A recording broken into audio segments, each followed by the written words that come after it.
Maxi predstavlja Alessi kolekciju posuđa. Sakupi nalepnice i ostvari popust do 75%.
Osloni se na Persil Gel, moćno uklanjanje fleka i higijenska čistoća mašine.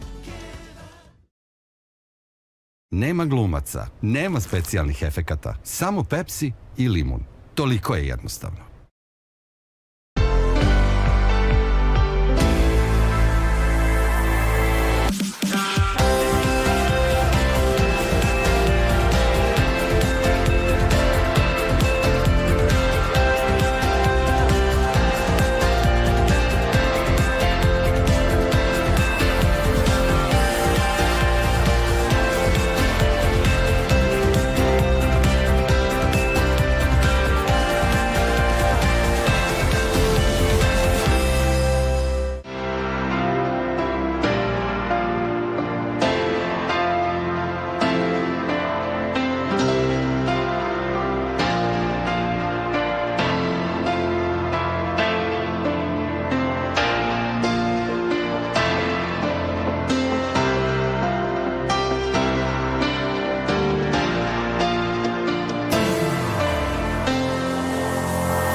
브롤스타즈 전 세계 팬들이 함께하는 대축제 브롤스타즈 월드 파이널 2019.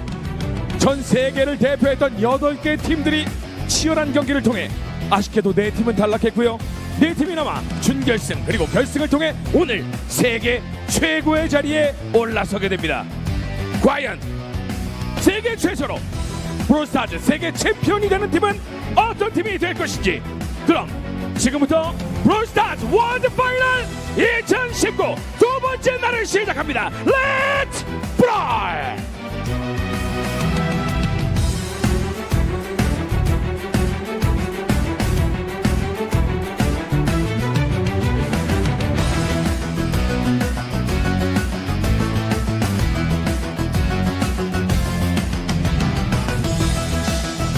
Howdy, y'all, and welcome to the Brawl Stars World Finals here from Busan, Korea. My name's Woody, and today I'm joined by Lex. None other than Lex. Today we've got the semifinals. Some grudge matches here on Nova versus Tribe. They both want to get their hands on that trophy down there and $90,000 in prize money. Woo. But they're going to have to go through one another to get there, Woody. That's true, and on the other side of the arena, we have the Three Bears, hometown favorites, up against Animal Champeru. The underdogs yesterday defeated the highest-rated team in PSG. Which one of these four will be the ones to become world champions and claim that massive prize pool for the next year? Plus, they will have that crown on their head and all of the bragging rights in their corner. Yeah, I don't think that you can call Animal Champeru the underdogs anymore because they completely dominated PSG last night. It was quite the show. Let's take a look at the schedule for today. We are now in the final day of competition. The quarterfinals are over, and we are in the semis and final match. All teams here today have earned $25,000. Winning this semifinal match will get them at least $60K.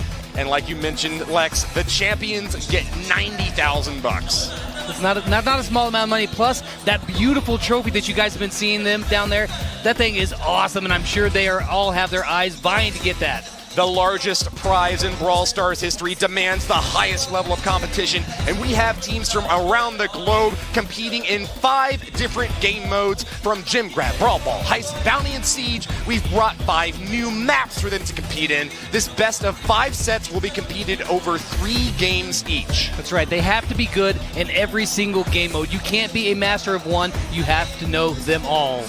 We learned a little bit about the teams yesterday based upon their performance in these various sets, but Nova was one of the most impressive, the only team to get a 3-0 sweep through all of their sets. They never dropped a single one.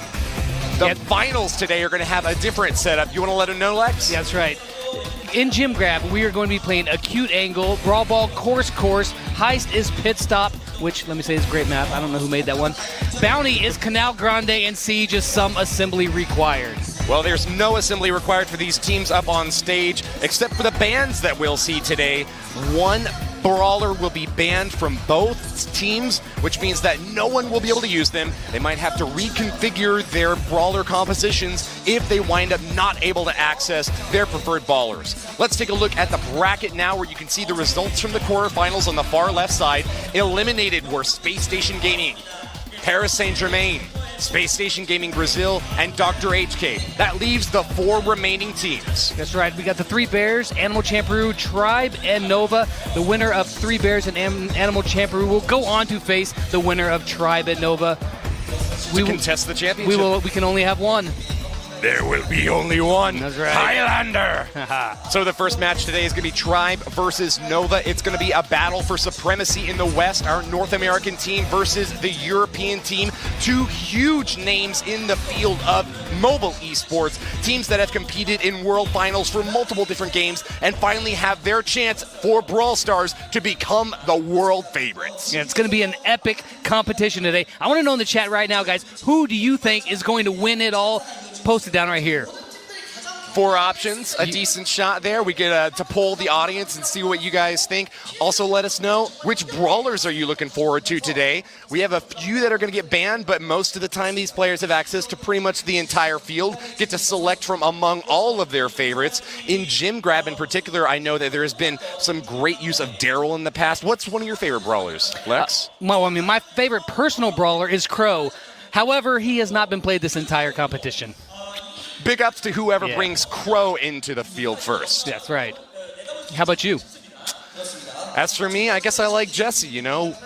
I'll play the Woody-Jesse combo there, and a little bit of Siege is good every once in a while. A few shots from that turret, and she can rack up a ton of damage in a very short amount of time. Absolutely. So we'll take the predictions now for the first match, and it looks like across the board, all 5 casters are picking Tribe Gaming. Is this the first time we've seen a sweep across the board? I'm not sure, but it looks like everybody is in agreement that Tribe looked really strong yesterday, but this is a little surprising because Nova absolutely dominated their competition, and Tribe took it all the way to 5 sets. That's true. Tribe had a very close competition yesterday. They did have to go all the way to 5 sets, but in the end, they persevered. They were able to pick up wins. They were able to pick up wins in all but one of their sets. So as long as they can survive the end of Brawl Ball, I think that they should be good to continue chugging through the rest of the match. I'm excited to see how Nova does today. If they can even come close to this performance they put on yesterday, it's going to be a rough day for Tribe. My predictions for individual sets are going to be Tribe taking Gem Grab, Nova taking Brawl Ball, and then from that point on, we'll have to leave it up to the players. How about you? Those first 2 sets? I think it's pretty fair. I think that I'm gonna go just opposite of what you just said, though. Oh, really? Yeah. Let's meet the teams. Chepo, Slash, and Crying Man are right there for Tribe. They all played great, but Crying Man was a standout yesterday. The ace of the team. Other side for Nova, we've got Spin LC, Cerulean, and Tom. Spin LC definitely the MVP from our matches yesterday. We didn't exactly have a good sense for who was the ace for Nova, but he really impressed us. He had one of the highest kill-death ratios of any player in the competition with 23 knockouts and only 9 deaths. That's very impressive. And you see the 2 teams right here shaking hands in some good sports, but I'll tell you what right now, Tribe and Nova, there is no love lost between these 2 teams. It is quite the rivalry. They have went back and forth over the years here, and it is going to be a fierce competition. Trophy advantage for Nova Esports, but I That's not going to be what determines the winner here on the stage. It's all about who plays better in the competitive format, and with the ability to ban a certain brawler, it's going to mix up the metagame a little bit. Interestingly enough, Tribe has always banned Tick. Yeah. They just never play Tick, and they never play against him. They get to play their own little niche of the metagame where he just doesn't exist. Yeah, I guess they just really, really hate him. As we look at some of the stats here, as you can see on the screen, Chepo with 18 kills and 12 deaths yesterday. He had some really great, outstanding play with Brock yesterday. Certainly did. He also really was great with Barley. And you see Poco was one of his best picks as well. He did not see any comp swaps in Bounty. So that was a pretty standard line across there for him.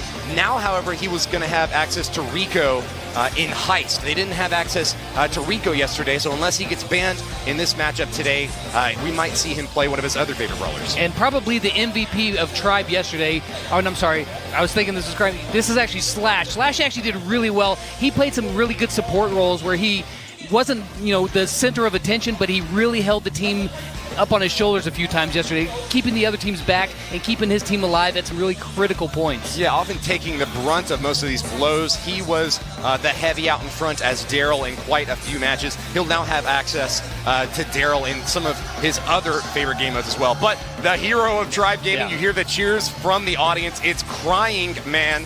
Crying Man is the life of the party and was one of the highest rated players from the quarterfinals. You can hear he's also got quite a few fans in the audience. Crying Man is a Korean national, so yeah, he's got some. He's got a really big YouTube channel. Yeah. It's a Korean channel, and he does really great. But yeah, 5-star players yesterday, 29-16. He dominated with Piper quite a few times yesterday. But taking a look over on the other side at Nova Esports, you see Cerulean there with a really impressive KD ratio of 23-9. Oh, interesting. I think that that might have been the stats for Spin LC, but maybe I just got it mixed up. At any rate, he was playing a lot of those big heavy tanks out in front as well, running with Daryl and Bull 3 times each in those matches.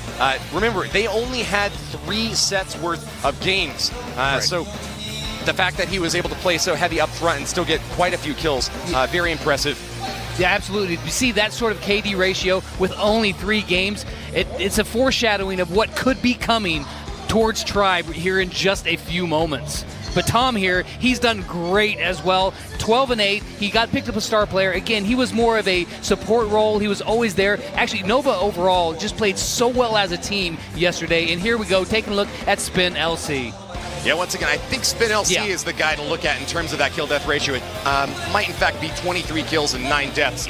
But yeah, with Spike, Daryl, and Shelly as his favorites, he's also really good with Gene. So since Tribe is banning only Tick in all these maps, expect to see him swap into Gene every now and then.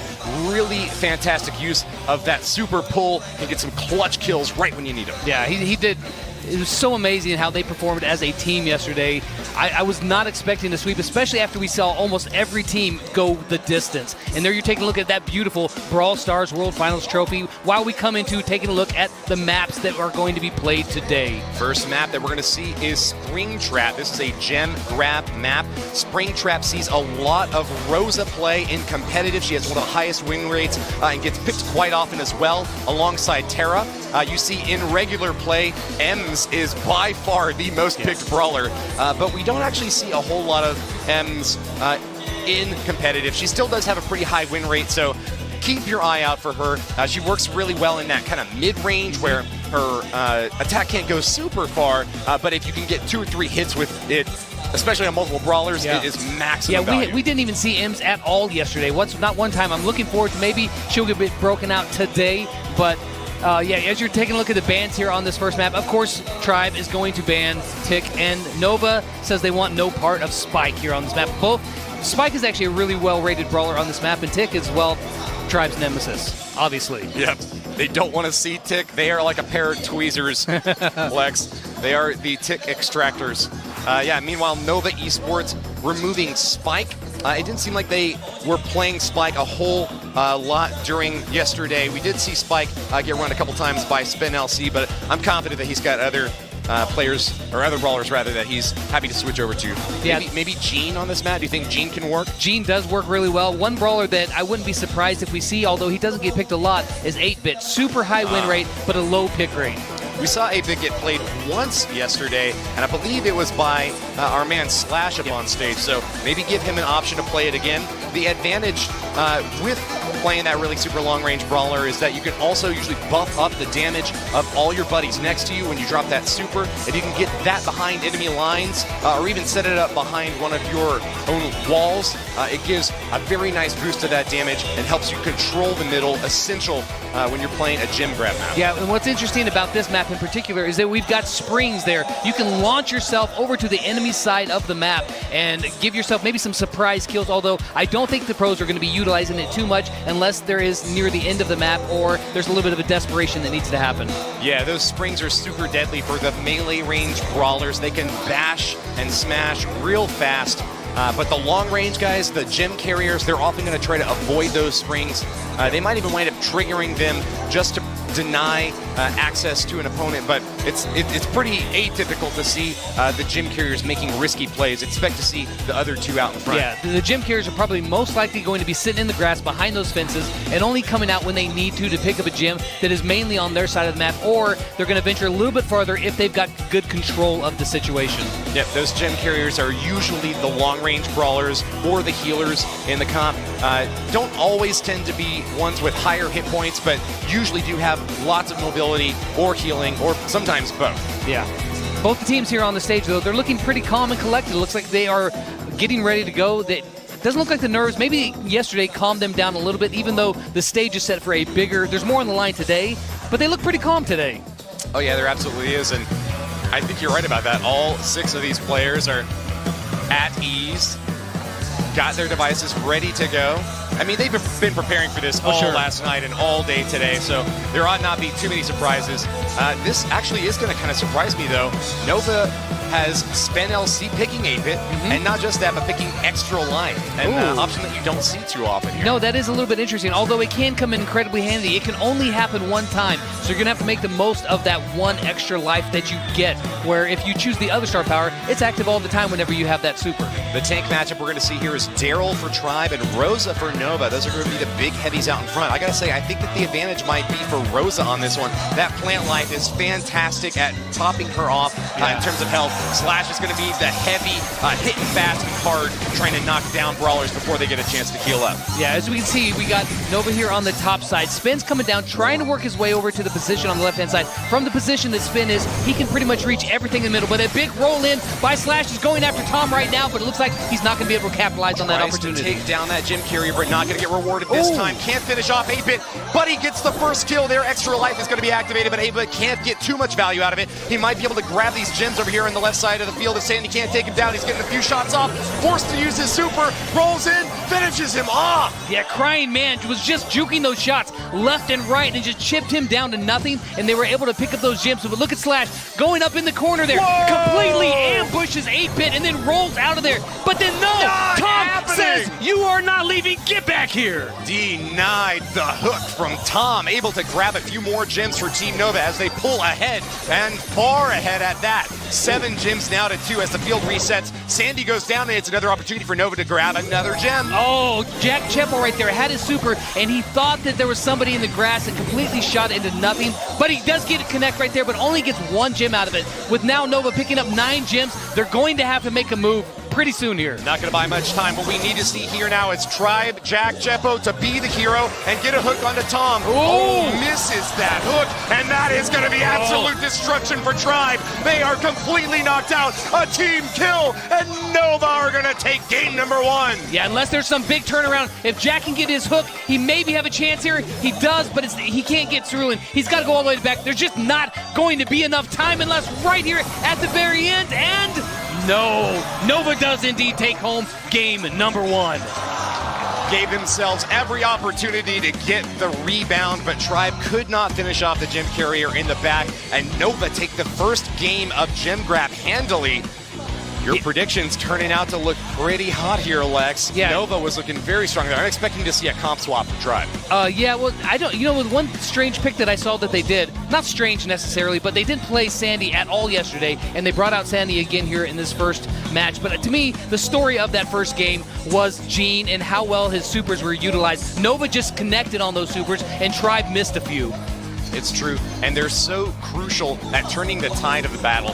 When you are ahead, you can play relatively conservatively, slow. You might even give up a gem or two if necessary to hold on to that midfield area. When you're behind, you have to make those risky plays. You're throwing that Gene super out there, just kind of hoping that you get the right pull.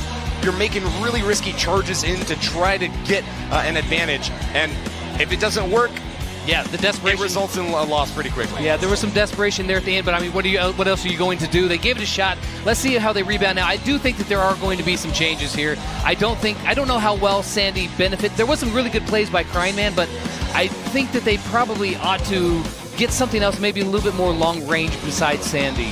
Okay, what sort of brawler would you like to see? A Carl. I think that they might, like a Carl would be an interesting choice, which Carl does have a very good win rate on this map, although not the highest pick rate. Yeah, you know, we've also seen Crying Man run Piper quite a few times to great success. Just the disadvantage there is there's so many walls for her to have to try to angle around. Upside, though, a lot of bushes, and if she... Nope, not going to see Piper, but we will see Rico. That super bouncy is going to take advantage of those walls to try to get some extra damage dished out onto the Nova. So they swapped up two brawlers. They took out Gene as well as the Sandy and went with Carl and Rico. So they got long range and the Carl. Let's see if that does any better for them. Now, the interesting part here is they don't have a traditional gem carrier on their team. And they're up against a really tanky comp here. Daryl and Rosa both big frontline brawlers, and they're going to get some healing from Poco as well. It's going to be super hard to take them down, but if the skill shots from Jack Chippo can come through as needed, they've got a solid shot. Right off the top there, Cerulean comes in and surprises Crying Man and takes him out. I think Crying Man's got a really poor matchup on this because while Carl is really great, he doesn't have a lot of burst damage. While Spin rolls in and tells Jack Chippo to back up. Sends him packing, but he doesn't get the kill. Jack Chippo's going to continue firing into that right side bush, trying to clear it out. Remember, folks, we can see all 6 brawlers at all times, but if you're hiding in the bushes, your opponents can't see you. That gives a tactical advantage to whoever gets the surprise. This is going, I mean, unless they get some really great plays, Tribe's got a really, really rough matchup here because Poco in those tanks, just like Tribe played this comp in Siege, it's almost impossible to kill them if you've got everything going. But speaking of killing, holy cow! This Carl is amazing! Gets the double kill but cannot escape. Nova holding on to their massive gym advantage, and they only need to grab a couple more. We need a hero Rico now. Can he get a kill? Crying Man does have that super again, but look, they're sitting back there, 2 supers, full health. I don't know how you're going to take them down. They do take down Poco, and that's going to pause the countdown, but it's going to be picked up one more time. Jack Chippo's got the super. Can he make that immense Rico damage work for him right here? He's only got 10 seconds left. Fires away. Lots of shots connect, but Rosa's super keeps her alive. No! She's planted, but No! Rico, with only a few hit points, gets the kill. Resets the countdown, but it's going to be Daryl picking up the gems this time, and not a whole lot of time for the blue team to survive. Yeah, this is a really tough position if you're the team that's behind because once you have the gems in your spawn, oh, he's going to use the spring trap to get back to the middle and out of danger. Nice heads-up play from Spin LC, and that right there is going to lock that game up as well as the set for Nova. They go up 1-0. Very well done to Nova. They didn't pick up any gem grab wins in their qualifier. They were 0-2 in gem grab yesterday. They were 2-1 in gem grab yesterday. So they've been able to pull off the repeat performance there, and Brawl Ball certainly is their specialty as well. This is giving them a lot of momentum, and fans of Nova Esports out there have got a lot to be excited about. Yeah, if Tribe doesn't step it up here in the next one, they're going to be in a lot of trouble because Nova did so, I mean, their games yesterday in Brawl Ball happened so fast, and if they have any kind of repeat performance of that, it's going to be a pretty quick day for Tribe. Yeah, Nova's best set has always been Brawl Ball. They were undefeated in the qualifiers with Brawl Ball. They took the 2-0 in Brawl Ball yesterday. Their only 2-0 set was in Brawl Ball, so they are certainly the favorites up here on the stage. Meanwhile, Tribe did not pick up a win in Brawl Ball during their quarterfinal yesterday. Their weakest set versus their strongest set. Yeah, Don't call it a steamroll, but I think Nova's the favorite here. yeah, they've got a good chance right now, but I bet you Tribe really took a hard look at their play last night in Brawl Ball and tried to correct some errors. Now, this map in particular, Pinball Dreams, there are right here, as you can see, the most picked brawlers. They've got Ems, Mortis, and Frank, but that's a little bit off there. A little bit like 8-bit is really great. Rosa, Sandy, Carl, Brock are the brawlers that we really see the most at the super high competitive levels. All right, we're going to see Tick banned once again by Tribe, and Nova Esports go for the Piper ban. Yeah, Piper's really deadly on this map. If she can sit in the middle and watch those 3 lanes is all she has to watch, and especially them knowing that Crying Man is on the other side with that Piper, it's probably a really good ban right there. I don't think we've seen a Tara get maximum value yet, and she is one of my favorite brawlers on a map like this for Brawl Ball. If she gets 2 or maybe even 3 enemies in her super, she can completely flip the game. yeah. And she has that little added benefit of being able to knock down some walls if absolutely necessary. Yeah, Tara's best game mode is absolutely Brawl Ball, but we haven't really we haven't seen her played yet at all in any game mode. So that'd be really fun to see that happen, but we'll see what kind of comps that they come out here with just a second. So yesterday for Brawl Ball, we saw Nova Esports running Daryl, Gene, and Carl in both of their games. A very consistent setup. And Nova this time is going to bring Daryl, but swaps out for Poco and Rosa. They really like... Mirror matchup right here. They really liked their setup from Gem Grab, so they're going to bring it back once again. And just like you mentioned, Tribe's doing the same. Yeah, that's really interesting to see that a comp that works wonders in Gem Grab, which we just saw they dominated, it's going to probably work pretty darn well in Brawl Ball as well. Well, if you can't beat them, join them. Absolutely, yeah. As you can see right here, this is going to be a little bit of wit of at the beginning. Poke back and forth, keep the distance, see who can build up some supers and get that advantage. And right now, Nova is pushing all the way up. They've got Tribe on their heels. Spin's got the ball. Can he get it past him? He can. Walks it in really fast. First goal for Nova. Snappy goal. You saw an advantage for Tom against Jack Cheffo with that Poco dealing lots of damage in the center. That gave the Poco for Nova a super, which beefed up Spin LC even further, kept him topped off for the easy goal. Yeah, they are, but on the other side here is Slash with Super Pop. Can they stop him? No, they cannot. Goodness, the equalizer from Slash will tie us up, and this is one of the fastest Brawl Ball games we have ever seen, Lex. Yeah, 2 goals, 1 from each team this fast. Spin rolling it again to put the pressure on Poco. Rolls back to grab the ball. Almost the same play we saw before. The defense is a little bit stouter, but they're on their heels. Cerulean has the ball. He's got a super ready. He pops it. Is he going to walk it in for the game? Is unstoppable. Nova Cerulean takes the goal for Nova. Both of those teams had the same idea and the same strategy. Nova just executed it better. Initiation rights give you the supremacy in first strike, and Nova Esports with the first attempt after that equalizer is rewarded. The first goal and the final goal gets them their first win in this Brawl Ball best of 3. Yeah, this was really interesting because the whole strategy here was to take a Daryl, roll him in towards the Poco, and when the other team collapses, you fall in, get the ball down there to your big tanks, having Poco heal him up, and just walk it in. Speaking of collapse, Tribe is looking despondent. 0-3 right now on the big stage against an opponent that they have worked so hard to prepare for. Will this be their chance to turn around? Well, they're not going to have many more chances if they don't turn it around right now because they are back on their heels. Their back's about to be against the wall because if they drop this set, they're going to have to pull off a reverse sweep to get there. But let's not get too far ahead of ourselves because they've got one more match here. What are they going to change to make this a better outcome for them? Well, I think that they've got to mix up their composition once again. We found that in the mirror, they could not stand up against Nova's preferred 3-man setup. So what do we think might be able to work out for them? They've given Gene a couple of shots here. He's not banned in this set. Do you think that could work out for them here? I mean, with 2 big tanks, they've got to have a tank stable. I mean, yeah, with Gene would be really rough to be able to make that work out if they come with the same comp. Do they bring like a Shelly to stop a tank? I'm not sure. I think that what they had was actually pretty decent. They just got outplayed, so I'm not exactly sure. They're going to bring in a Sandy. No, that's Nova. The Shelly is for Tribe. Yeah, the Tank Buster with Shell Shock works extremely well close range, and with that star power is able to shut down and freeze enemy brawlers. Yeah, this is maybe a bit of a head game. looks like Tribe went for a counter comp, and then Nova completely switched it up on him, brought a Terra and a Sandy instead of what they had before. Well, That's we going will to be really see interesting. Argene and Shelly from Tribe, but yeah, Exactly. you're right. This mix-up makes me very happy. Nova playing on their toes and bringing in Tara for the very first time with Healing Shade. That's going to add even more survivability for this heavy team. Yeah, this is actually a pretty even matchup. I like the way that this looks, but it's usually as the way it always is. It's going to come down to who plays it better.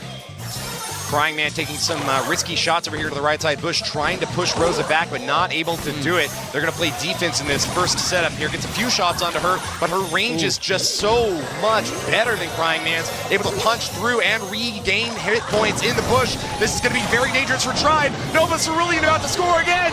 There it is, the walk-in goal. He even kicked it off the wall a little bit there. I don't know if he's doing a trick shot or he was just rubbing it in, but he had plenty of health and had nobody stop him. But a pull from Chepo gets him back. Crying Man and Slash. Looks like Crying Man is right in the lead there with the super in the roll, but he misjudges it a tiny bit. Yes, a super. The clutch pull gives Tribe their goal.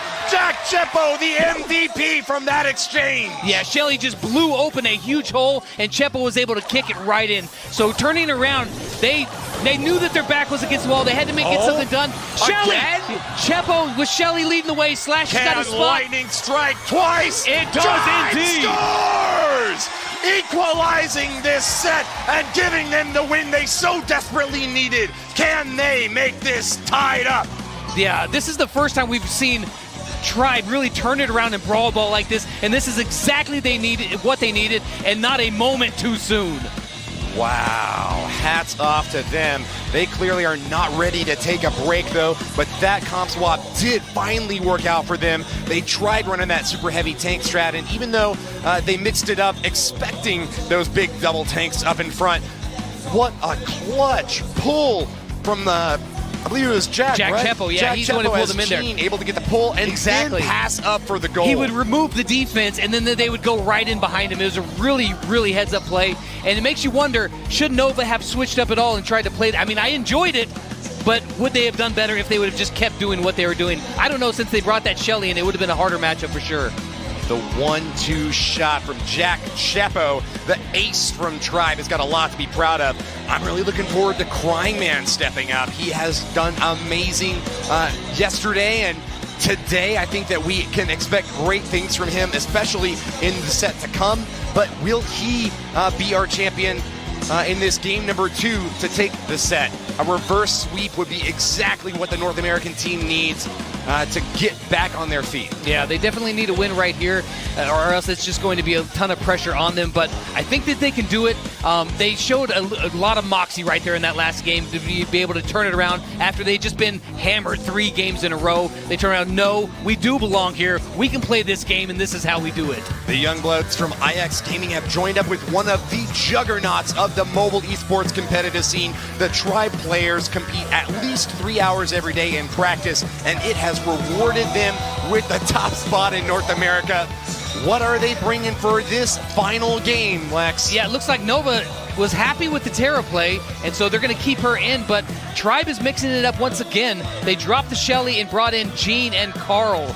This is interesting, man. I would not have expected these picks, but all of these picks are very good, so this is still anyone's game. I think the biggest matchup here is going to be Rosa versus Daryl, but they're on the opposite sides of the map right now. It's going to be triple healing star powers for the Nova team. That's going to give them a lot of survivability and make them just like a force of destruction sweeping through the map. You may not expect to see them make any super extreme plays, but if they can keep the pressure up, they should get the win. Yeah, Cerulean right there tried to grab the ball and move in past the other team, and he had no part of it. Slash going for the triple, and he gets it! This man is a machine!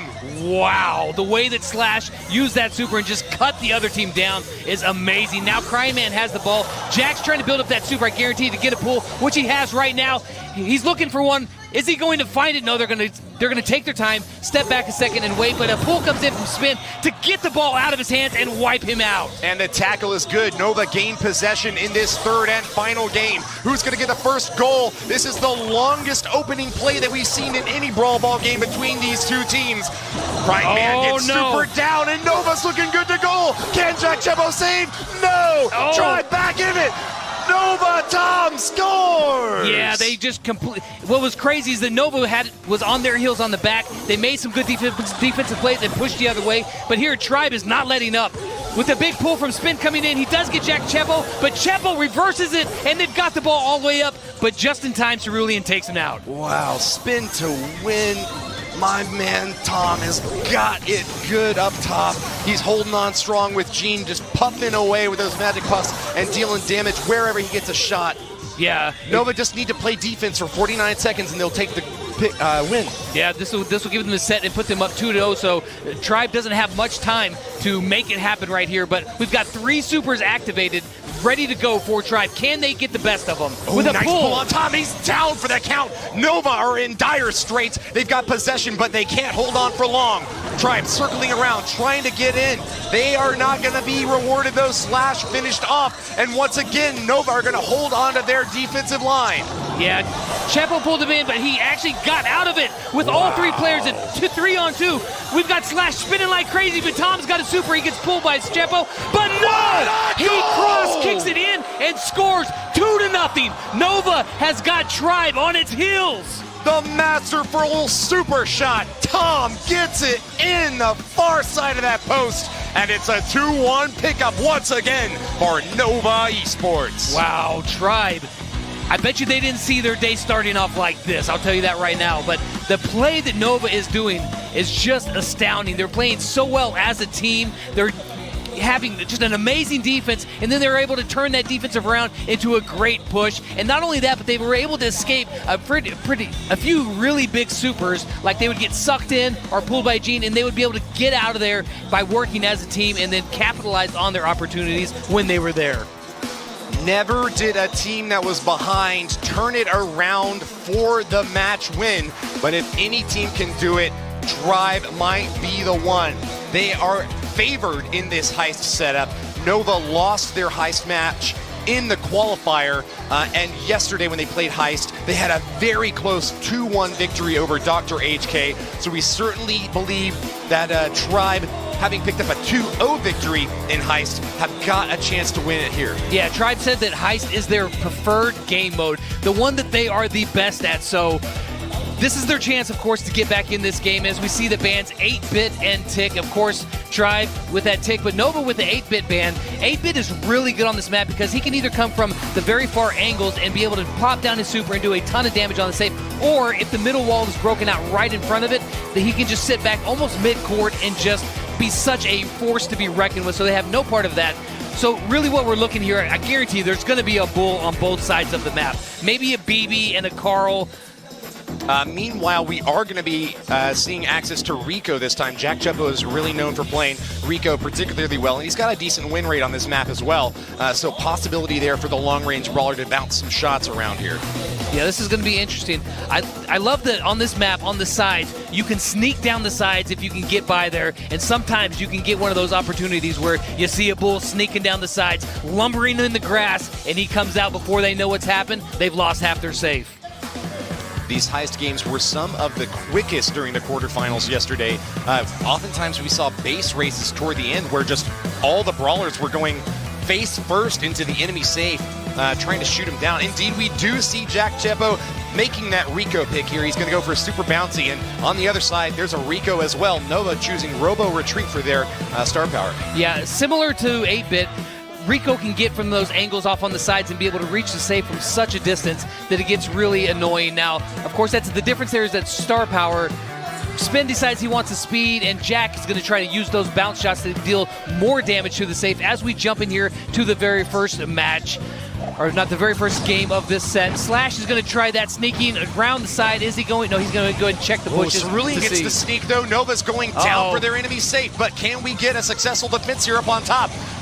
Cerulean bashing through that safe, but it's a 3-on-1 on the top side, and if there's going to be a race, Tribe is going to be favored. Yeah, well, you can see Chepo over on the other side, but all the while, Cerulean is still down there, just hammering the safe. Can they do much? Goodness. Chepo still getting some good shots in, but now the defense is held, and they push them back. It's not too far off, but there is a slight advantage over there for Tribe. Impressive damage. Jack Chepo trying to eliminate that Cerulean at the left side, but can't get the kill. Tribe now forced to play defense, soaking a ton of shots here. Rico gets the kill as Spen LC is pressuring the left lane with Bull. Oh yeah, Spin is actually an amazing Rico, but he does get taken out right there by the shot of Jack Chepo, but Cerulean has been living in the other side. Crying Man for the home run, bashes through the enemy safe, and now it is down to the double digits. Nova and Tribe both in the teens, as this is a very close match. Who's gonna pull ahead, Lex? Yes, you know what? Tribe is gonna get it right here. 4, 3, 2, 1, and they're not. Not quite hold yet. up. No, they did get it with the There final it shot is. from Jack Chepo. Just finishes it off, and once again, Heist, the mode that they love, they pick up a win. They desperately needed that. Jack Chepo, the star player, making his favorite pick here. Rico coming in clutch for the last few shots there. Congratulations to Tribe Gaming. The first time that they picked up the first win in a set here in the semifinals. The reverse sweep dream is alive. Yeah, they definitely needed that win, absolutely, but that's still a long way to go to make this happen. But they got to get locked and loaded here and get ready to go, because the looks on their face before this game, I swear, I looked at them, they looked shell-shocked almost, like they were so surprised that this was happening. Daryl, a bit of an unconventional pick here on our Heist map. We don't often see him run, but what do you think of the tank matchup there? Do you think that Daryl or Bull was getting more value? I mean, Bull is traditionally the choice for here, but Daryl did just get double buffs, and he's been everywhere in this tournament so far. I don't know. I mean, I think Bull's strongest part is that he can use that super to go so far and cover so much ground, but Daryl does do more damage up close than Bull does. If you can get that safe down into the 20s range, Bull can easily delete it from the map, but you got to get it there first. And Bull had a ton of time just wailing away on Tribe safe at the beginning of the game. Got it down to around half hit points, but was finally pushed out.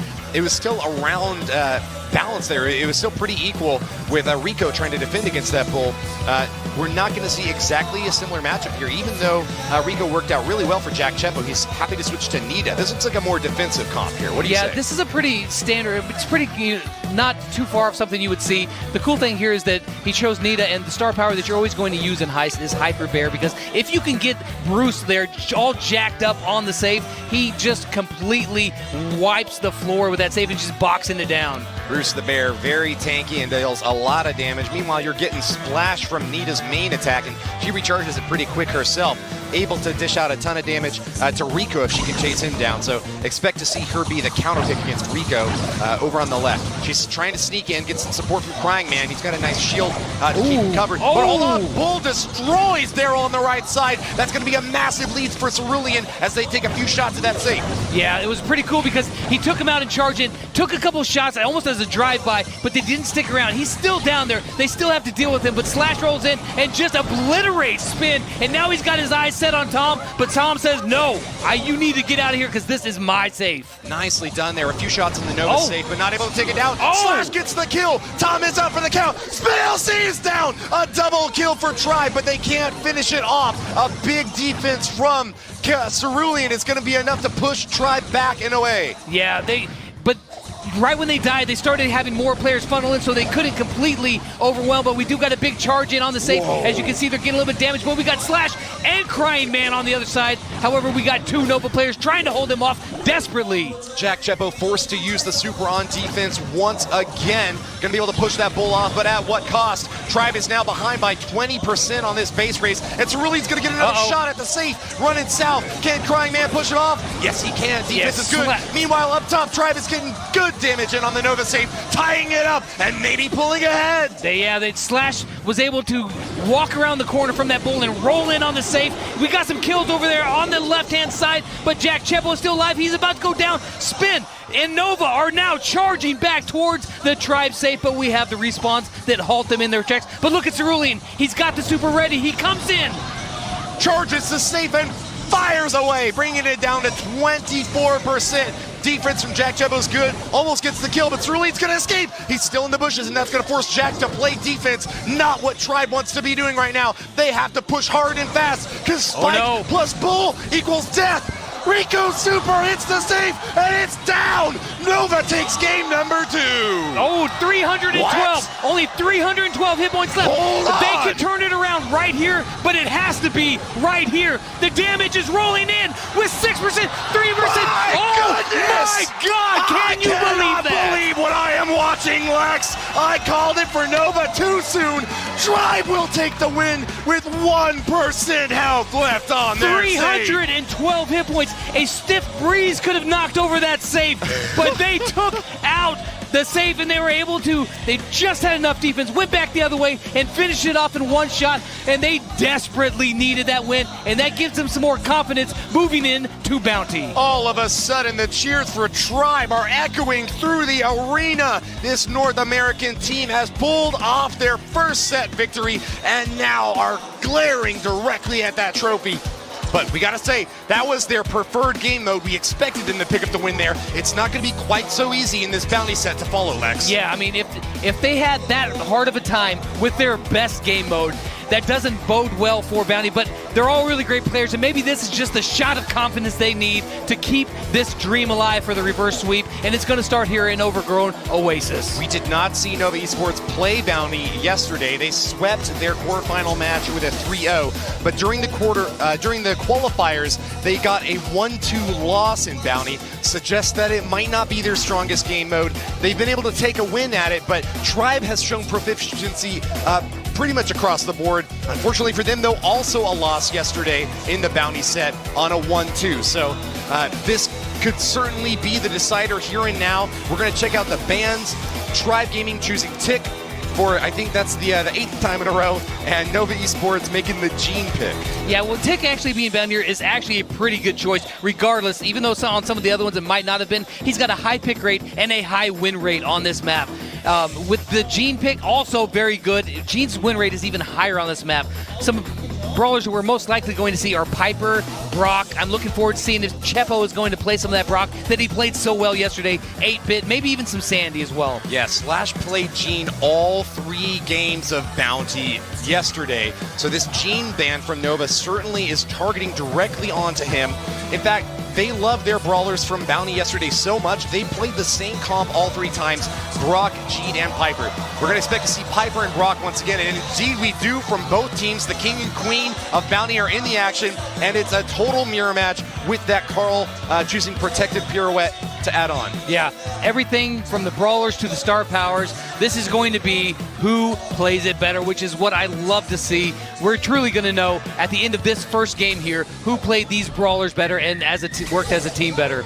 It's going to come down to pure skill, no separation in the brawler competition here. A focus on Jack Chepo on the right side. He's going to play a little bit aggressively, doesn't go down, so that'll reward them in the center. But Nova are certainly taking the lead early game here. Yeah, they went ahead and moved out there and picked up that 1 star, which sometimes that 1 star is what makes all the difference, so it's a pretty crucial one to get. Crying Man, let's keep an eye on him too as well, because he played Piper just tremendously well yesterday, and with a shot that almost connects over there on Cerulean, but just barely behind the rear wheels of that hot rod. Aggressive shots from Jack Chepo, can't manage to get the kill and finish it off, but Tribe is certainly starting to turn things around. They're regaining some presence here in the middle and taking a few shots into the bushes, not able to get rewarded yet. Crying Man goes down, and Tribe is falling apart. A big super from Tom over on the right-hand side, gets Chepo, and now it is 5-0. A good, very solid start with only a minute left to go. Tribe has got to feel the pressure, but Slash spinning in there towards Cerulean. He says that he has enough, and he aborts mission on that one.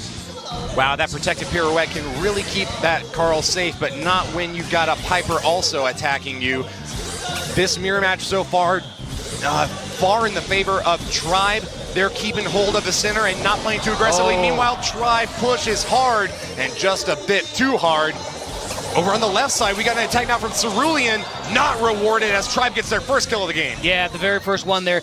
But you know what's interesting here? With the big super coming down, trying to catch hold of Spin in the center, he does miss that. But Chepo, who plays Brock so well, is really getting handled over by Tom. Oh, a chance to kill another. He does. Carl, Cerulean goes down. We need another kill for Tribe to tie it up. It's got to be looking at Tom. Tom with those 4 stars. Chepo goes in. God. He gets Tribe it. pulls ahead. They jump back. Keep it in. Oh, no. Tribe gets gets another kill and pulls even farther ahead. What in the world? At the last minute, they made the kills count. They knew they had to get Tom. They got him, and then they put the cherry on top with that Carl kill as well. A delicious, deadly Sunday. Bounty seemed all but lost for Tribe, but from the jaws of defeat, they are clutching victory in game number 1. Yeah, that was really good play. They didn't lose their cool because they were down almost that entire game, but they knew that you only need a couple kills there at the end to pull ahead, and that's exactly what they did. The last time we saw a team score 3 games in a row, though, the other team picked up the momentum right afterwards. Nova Esports needs that reverse sweep to clutch the match. Otherwise, they're going to be forced into Siege, not their preferred game mode, and Tribe picked up a 2-0 dominant performance yesterday against SSG Brazil in Siege. This could be the beginning of the end for Nova if they can't turn on the gas pedal right now. Yeah, I don't know if they got complacent or if just Tribe turned it on, but boy, the whole momentum of the match completely flipped on a dime, and they are just reeling right now, where it looked like they were going to be able to walk away with this with an easy victory. Prepping their brawlers. You expect to see a swap up here? I don't. I think that Piper and Brock are way too good. Carl might be the only swap out, but not going to happen. Protected pirouette and the same lineup of star powers for all 3. Yeah, I mean, Nova played really well that whole game, and it fell apart at the very end. So they've got to think, we can do that. We just got to keep it together a little bit better. Do that, but better. Exactly. Same strategy, just a little bit better tactics in game if they can keep hold of the center, if they can pressure Tribe the same way that they did for the first minute and a half of the last game, keep those supers under control and kind of bait Tribe into attacking them like they were before. That's going to be their game plan here to win. Oh, a little change up there. Last time Nova got the first star, but this time Slash strolls into the middle, picks it up, and then rolls out with that Hog Rider Carl skin. Advantage for Tribe, and they're just going to hold on to that right side bush, pressuring Nova back and denying access here.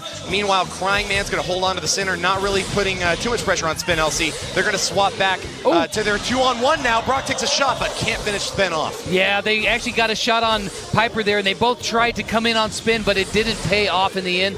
But Chepo's been doing a good job of holding his distance on the right-hand side. With the big super, he thought that Tom was going to move all the way in, but he did not. Instead, he moves up a little bit too far himself and gets hit with a shot. Cerulean back into the center, and that's not where he wants to be. Great pressure from Slash is keeping that Carl off of the left lane. Meanwhile, Crying Man and Spen just doing their best to boost the damage of their Brocks whenever they think they can get a kill shot in here, but still no deadly hits yet. Yes, both the Pipers have been just, shooting at each other, but not having much luck. So they've really been utilizing some cross shots to help, pressure the other side. Oh, there it is! Jack Chepo, the man of the hour! The first kill of this game, and he's putting Tribe far ahead. Yeah, he tried to use that super to catch him as a surprise coming back in. Now, interesting enough, Nova has swapped sides with Gene and Brock. A dangerous play here. They got to all in over on that right side if they want to take down Jack Chepo. But if they do, that would tie up the game and at least give them a bit of breathing room. Yeah, they only have 17 seconds to do it, so look for some action coming in right here. Jack Chepo shooting at Cerulean. Can he land a shot? No. Nice dodges, but Spin's coming in. Jack takes a shot. And he gets it. It's a draw. 3-3 so far. Piper, look at him. Who will get the kill? Oh! Nova turns it around. What a finish! A double kill for Nova Esports, and the bounty set is now tied 1-1. These bounty games are absolutely crazy. It's just like the calm, and then the last 20 seconds, the storm comes in because they just start flip-flopping these scores like crazy. A bonkers bonanza in Overgrown Oasis. Each time we've seen the team that was ahead for most of the game fall behind. What do you think is the strategy that could give a leading team the advantage here? Do they need to start tracking back a little bit earlier, Lex? I think that they would need to start tracking back a little bit later, because when you fall back too early, you get pushed back into this spot where you have nowhere else to go. But man, I think that maybe Crying Man could have backed off a little bit because he had those shots, that first shot that hit him, and then they just swarmed him. It's like a shark in the water. They smelled the blood, and they went after him. Well, just as we saw at the beginning of this match, 3 wins for Nova was reversed by Tribe. Now 3 wins for Tribe gives Nova the momentum, and this is now the match point for our European team, Nova Esports, with the opportunity to clinch the whole series here if they can pick up the last game. And it's the same lineup 3 times in a row. Tic-tac-toe, Lex. I love it. I love it. I'm going to see who truly is the best at this. And right now, all the pressure is on Tribe. Yeah, Nova wants to win it. This will get them the game. But the pressure is, if you don't win this, you go home for Tribe. Who's going to get that first star and claim hold of the map? It seems like a nice advantage, but every team that gained the first star was not able to hold on to the win throughout this match. Instead of the Brock duel, we're actually going to see Brock and Carl's set up over here on the match. Slash goes down. Tribe gaining that first star, but they can't hold on. Can they knock out that enemy Carl? They need him now.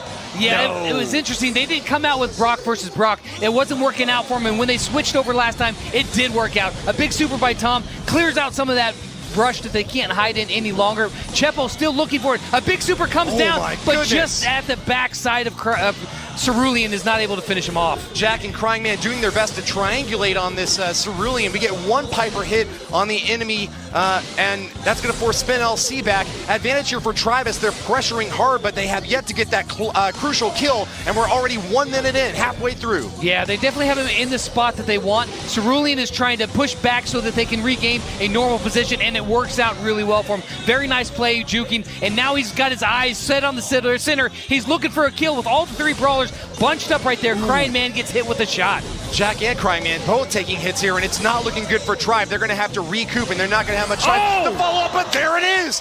Right when it seemed like they were down, Tribe gets their first kill of the game and pulls ahead 3-2 in this set. Yeah, Chepo! Oh, the turnaround kill now. Chepo finished off, Lex. Yeah, Chepo went in there, he was trying to open up some ground, and he did, but in the process, he just got too far in. Now they need to get a play. Again, these last 17 seconds, what's going to happen? Tribe's got to make a play right here. They're pushing in. Chepo's getting low, but he does hit a shot. A big super coming down from Tom. Does not 10 connect. seconds from death. Tribe need their kill right now. Nova on defense. They're pulling back. They've got the barriers to protect him. That's it. Nova Esports are going to the finals. Wow. Yeah, what a great showing there by Nova. They had been pushed back on, but in the end, they were able to bulk up and take down Tribe. And that right there guarantees them at least $60,000. Victory by a margin of 1 single bounty star sends Nova Esports to the grand finals. A phrase I feel like I've been saying at every mobile grand finals that I've casted in the past couple of years. Nova Esports just so impressive with their prep in this match. Their performance throughout Gym Grab and Brawl Ball, exactly what we expected and then some. Picking up their first Brawl Ball set win yesterday and doubling it up again today. They've actually really improved in Gym Grab. Yeah, they have. Looking at Tribe here, some of these guys are looking pretty dejected. It's really sad to see, but they got to be proud of themselves as well because they performed really well here today, as well as they're going to be able to go home with $25,000 in their pockets. That's not too shabby. Absolutely. Hats off to Jack, Chepo, Slash, and Crying Man. Your Tribe NA team has fought valiantly and is now eliminated on a 3-1 decision against Nova. Yeah, Nova played brilliantly. Now, it wasn't quite as commanding as it was yesterday. It was a lot harder fought game today, but they played so well as a team, and when they started to fall down, they picked it back up and charged right back into the matches. Very nicely done, and even if it's just by a hair, a victory is a victory in that final bounty game, not giving Tribe access to that preferred siege set, and boy, did they breathe a sigh of relief. Now, I heard that we're going to get a chance to listen a little bit to our Nova friends up on stage. Any last thoughts before we toss it down? Just hats off to Nova, man. You guys played wonderful. Congratulations to you guys. Very nicely done to our Nova team. Want to give a shout out to Spin LC, Cerulean, and Tom, the 3 gents down on the main stage representing their organization. Congratulations to them. what do you expect to hear from them as they're moving into the grand finals soon? I would say that they would be like excited, and I'm sure they will be, but I bet you more than that, they're going to be concentrated on their next matchup because it's going to be a really tough one. That's right. We don't yet know whether it will be Animal Champeroo or Three Bears, but they've got an Asian team right in their sights. They've just got to fire their shot at the right one. Yeah, well, they definitely fired those shots directly at Tribe and took them down. So it's going to be really interesting because Animal Champeroo was so dominant against a team that everybody's expected to win yesterday. Certainly was. PSG was considered the favorite here among the teams in the Brawl Stars World Finals. And even PSG, when we asked them, who do you think is going to win the whole thing, they said, well, if not us, then the team that beats us. That team is Animal Champeroo, and you'll see them up against the hometown favorites of Three Bears very shortly. Yeah, that's going to be really exciting to see, especially because the crowd in here yesterday when the Three Bears were playing was going bonkers. I was pretty happy to have my headphones on, and I'm getting word now that our friend Frank over from the Brawl Stars team was right, got a prediction for Nova Esports, and we're happy to congratulate him on that right pick. None of the casters made the right pick. We were all on the side of Tribe, so well done to our Oracle. Yeah, I asked him right before it started, I said, who you got? He said, my heart says Nova, so he is going to be smiling over there. But yeah, that's pretty well done. But yeah, all the casters, we all got it wrong. How did you get it right? What did you guys predict for that last match? Are you happy? Are you despondent? What do you think is going to happen next? Three Bears and Animal Champeroo definitely deserve their spot here. And with an upset victory yesterday, Animal Champeroo could be the guys to beat going into the World Finals. Yeah, if now looking at it at this point here, man, it's hard to bet against Nova at all because of how strong that they've been. But I'm really looking forward. I'll be able to make a prediction that probably won't be right after I see Animal Champeroo play against the Three Bears. But yeah, we were all wrong, and there's really nothing else to say. It's a little, well, I mean, fortunately for me, I'm going to get to sit back and enjoy as this next semifinal gets to play out. I'm going to sit here and stroke my beard for a little while as I put together the numbers and try to figure out whether or not Nova Esports is going to have the advantage, the upper hand in our grand finals.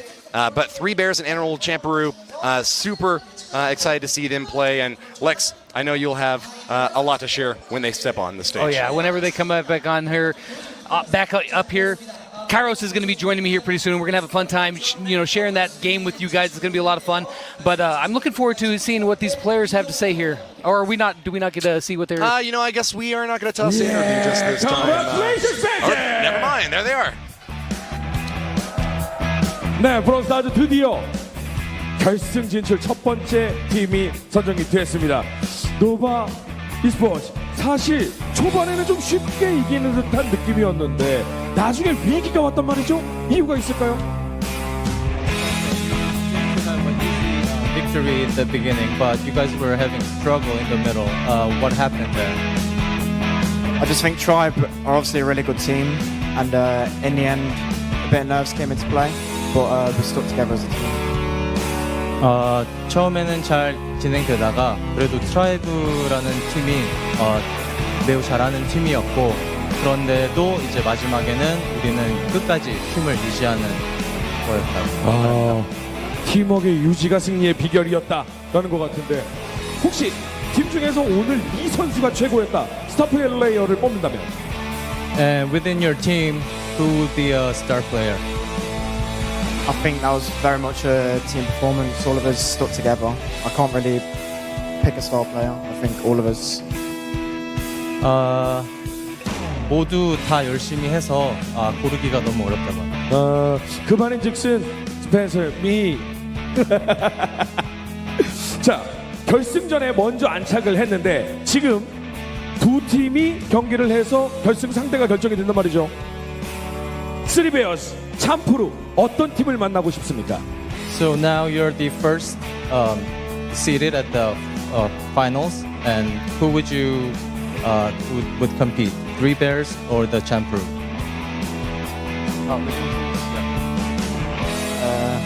Well, I think the Japanese team are really strong, so obviously I think I want to make a good finals, so I want to face the strongest team.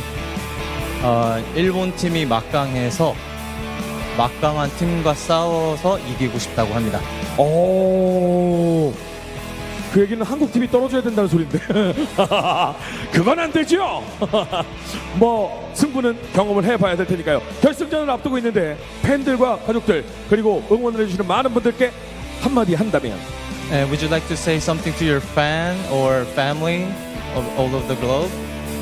Thanks for the support so far, but I'm still want to take this home. We've still got one more step to go. 매우 감사드리지만 저희는 아직도 한 걸음 한 걸음 성장한 선수가 되겠다고 합니다. 겸손함까지 보여준 네, 우리 스펜서 선수에게 다시 한번 큰 박수 부탁드립니다. 자, 그러면 벌써부터 그 다음 경기가 기대가 되는데요. 지난 경기를 저희가 어떻게 진행이 됐는지 한번 깊숙하게 알아보는 시간을 먼저 갖고 진행을 해보도록 하겠습니다. 브롤스타즈 월드 파이널 분석실과 함께합니다. 박태민 해설 그리고 홀린 나와주세요. Seems they think that Japanese team could be tough to go up against. I know that who they're going to be rooting for coming up next, Lex. Yeah, absolutely. When he was asked, who the toughest there, Animal Shampoo is who he thinks is going to come out on top. Although the hometown crowd here didn't seem to like that too much. No, I didn't hear any cheers whatsoever.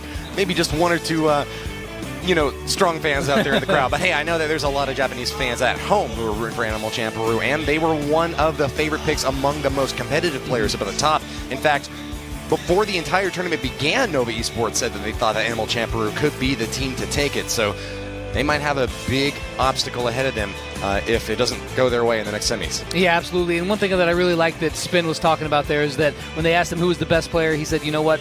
It's team. It's a team game. Where I can pick nobody. We worked as a team, and they sure did." Gotta respect that. Yep, tossing out the Nova Esports name and repping the clan, not any one of them individually.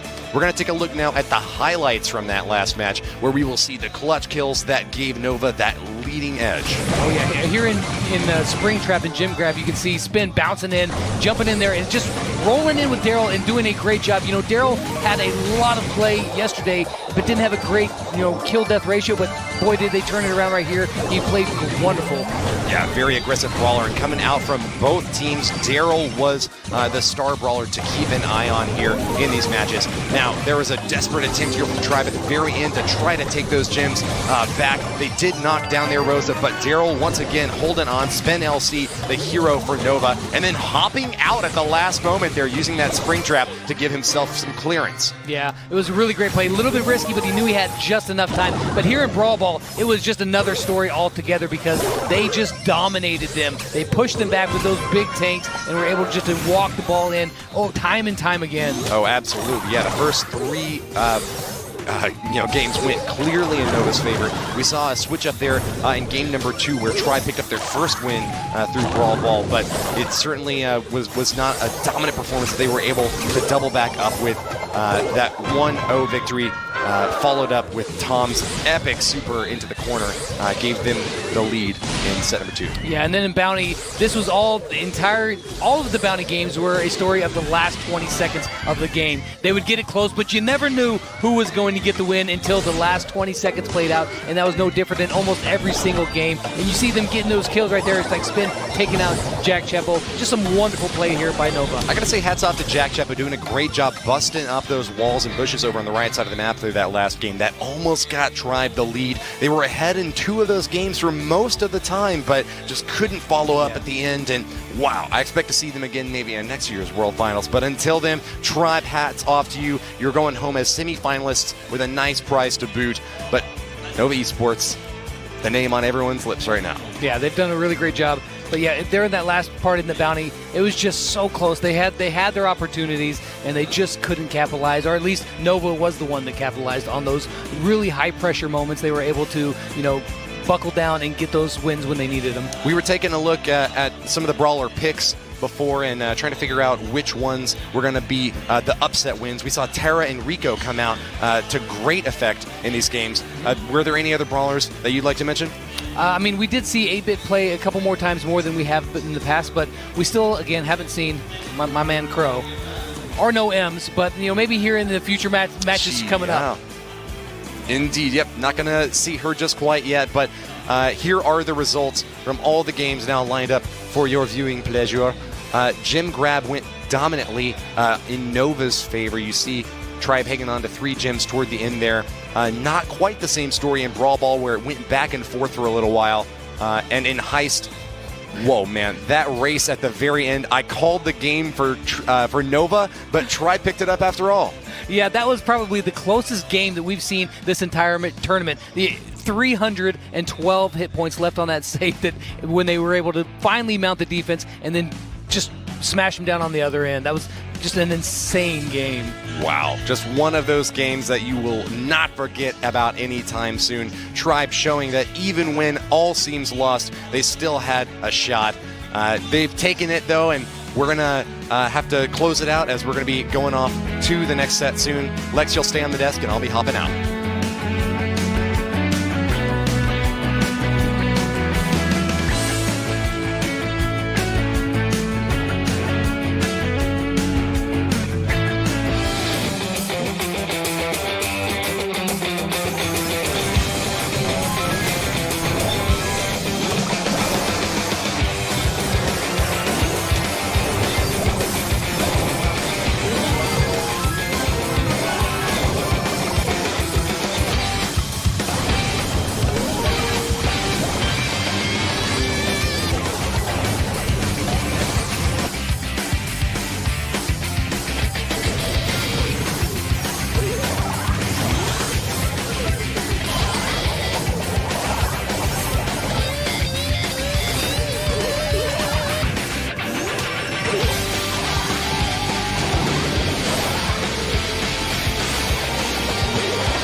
스타트. 아, 카르. 어? 더블. 더블. G. 나이. 오! すげえ。レオ。おお、すげえ。ブル。さすがってそんないたっけ？用紙とか何？シェリー。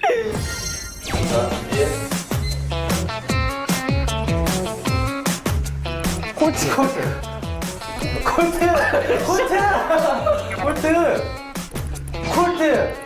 あ、50円。 니코! 진짜 니코야? 탱크.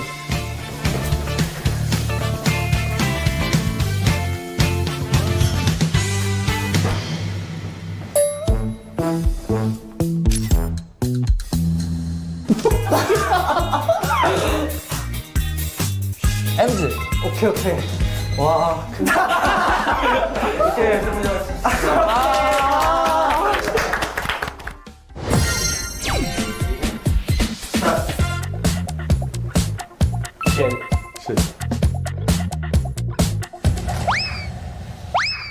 Dynamite.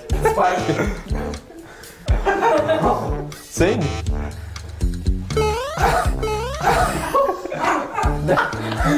Já era. Esse molhar,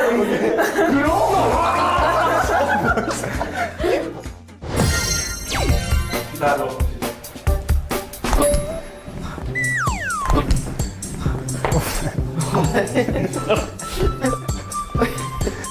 Rico.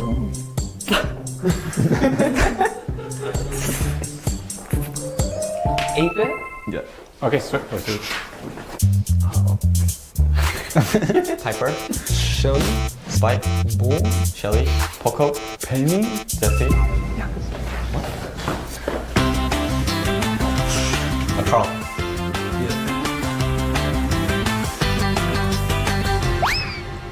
Spike. What was it? Oh, Tara.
And welcome back to beautiful Busan, South Korea, where we just saw Nova take down Tribe. My name is Lex, and this is Kairos time, and that's right, guys. It is time to Brawl. This is the first ever Brawl Stars World Championship, and we are coming down to the last two matches of the day. Semifinals, and then the finals right after that. So right now, we're going into match 2, which is going to be really exciting. I cannot wait to see. We've got two heavy-hitting teams, some of the team favorites, at least here. 3 Bears versus Animal Champuru. That's right, the hometown Korea right here. They are been cheering for those 3 Bears, in which they really hammered their first team there on the first night, and the crowd was exploding with excitement. It was absolutely insane. I cannot believe the competition that we saw from Nova versus Tribe. They are two teams that have been, I don't know, at each other. Very friendly competition between the two of them, and those were some insane matches. Yeah, that was a great battle, and congratulations again to Nova for coming out on top of that. But this next battle between the 3 Bears and Animal Champuru. Now, Animal Champuru, everybody, or not everybody, but a lot of the teams think that they are the best team left. That's right. But guys, it actually looks like Brawl Stars is giving us a little bit of a sneak peek of some stuff that is coming in a little early. They're going to give us a special preview of that. We're going to take a look at that surprise here in just a couple of minutes, very soon. Sure. What, you're not gonna give us anything extra at all right now, Kairos? I don't know what it is. Okay, well then let's find out.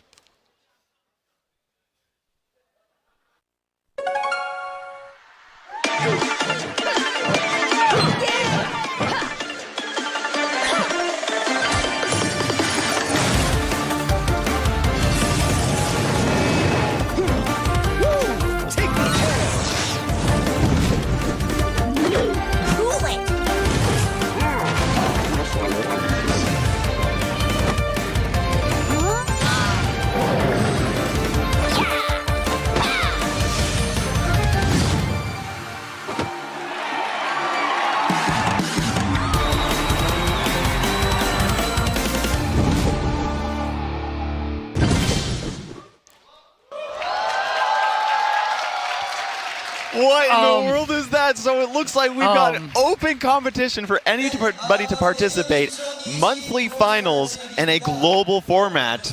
That looked very interesting. In fact, being chills. honest, that was the first time we had seen that as well. Seen that before. That looked really cool, man. That is so awesome. I am so excited. So looks like this is going to be, once again, an open to participate tournament for 2020 of, I think, the Brawl Stars World Championship for this next year.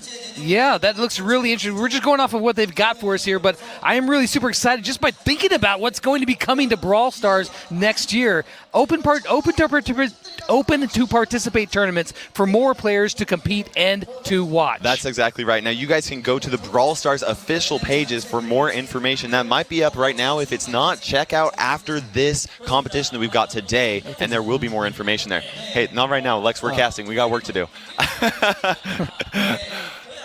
Yeah, exactly. Exactly. It really sounds really exciting. But so now that we know, we're blown away. It's like I know. It's like what do I do? I literally had chills. I'm Where so do I excited go from there? I don't know. But let's hop back over to start talking about our two contestants that are participating here in these next game of the semifinals.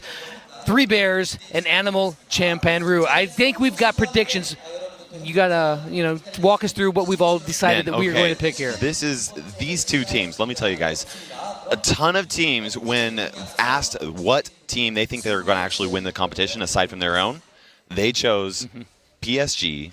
Oh, look at this here. The Korean casters are going with Korea. We're going to Animal Champanru. Are they?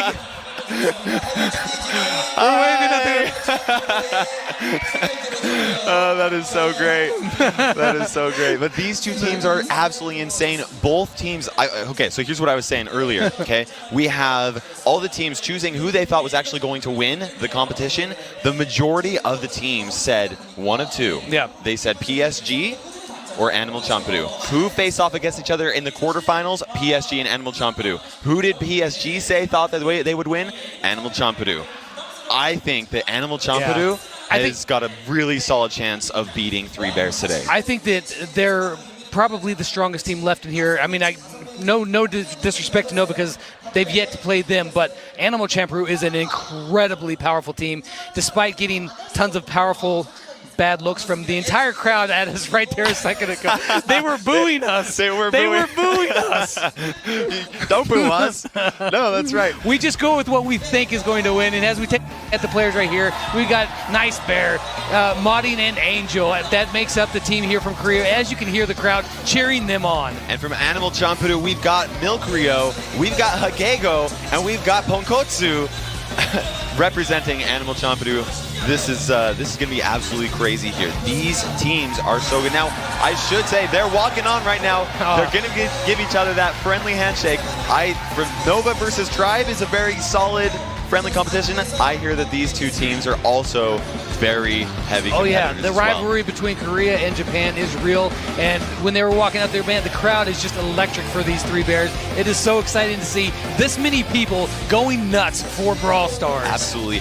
Now, I should say, I don't think that we should downplay 3 Bears. They are incredibly skilled players. They were, honestly, they gave me a lot of surprise moments. They have played incredibly well. Look at these total trophy counts, though. Animal Champanru, the highest total trophy count combined, 76,000 trophies between their 3 players.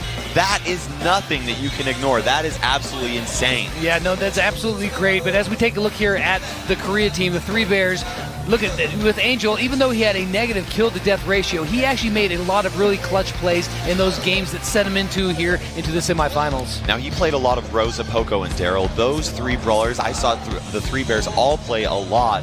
They're very, very solid for those 3. And Moding here, 19 kills with only 9 deaths. Star player 4 times. That is nothing that you can ignore. That is absolutely insane at this high level of competition. Yeah, Moding was definitely the top-rated player on their team, at least from the first set of games or first match of games that they played on the first day. But as we take a look here at Nice Bear, 15 and 26, it definitely doesn't look very good on paper, but he's got star player twice, and it always comes down to it's not just kills and deaths, it's what you do for your team and how you can help them out. And what we saw with Nice Bear doing plenty of times was playing Daryl, going going in to try and push the enemy team back. And even though he did fall, even though he did die quite a lot and didn't get those kills so much, it was those team plays, kept the enemy team pushed back, and that really worked out. But look at this, Ponkotsu, 30 kills, 19 deaths.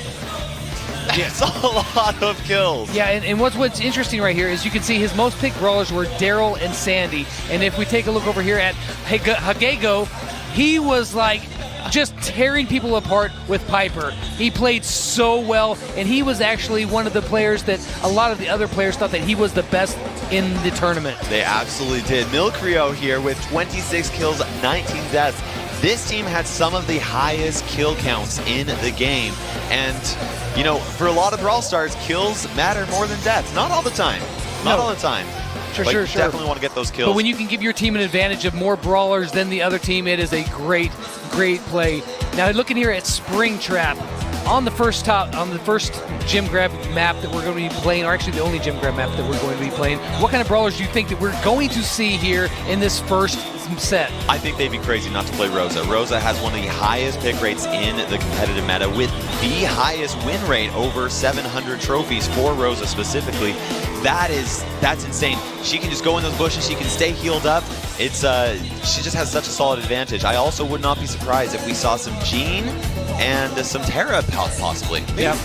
One brawler that I'm looking, that I think that Animal Champeroo may play, even though as we're looking at the bans here, Rosa and Carl, so definitely neither team is going to be playing Rosa, but Sandy. Did you know that Animal Champeroo played Sandy more times than the rest of the competition combined? They did very well with it. Now, this Animal Champeroo banning Rosa is actually really important because 3 Bears, at least yesterday in the competition, a lot of what they did is they had double tanks with Poco, and one of those tanks was almost always Rosa. So Animal Champeroo, they saw 3 Bears use that same strategy over and over and over again, and they are shutting that down. They are saying, no, we're going to force you to adapt. We're going to force you to play something different, and we'll see if that actually works out for them. No, I'm sure that 3 Bears has another trick up their sleeve that they're going to be able to try to utilize here, but so no Rosa, no Carl, 2 really strong. Very interested to see Carl, okay? So a lot of people, okay, here we go. Look at that. They still went, the 3 Bears They still went with the 3 tanks.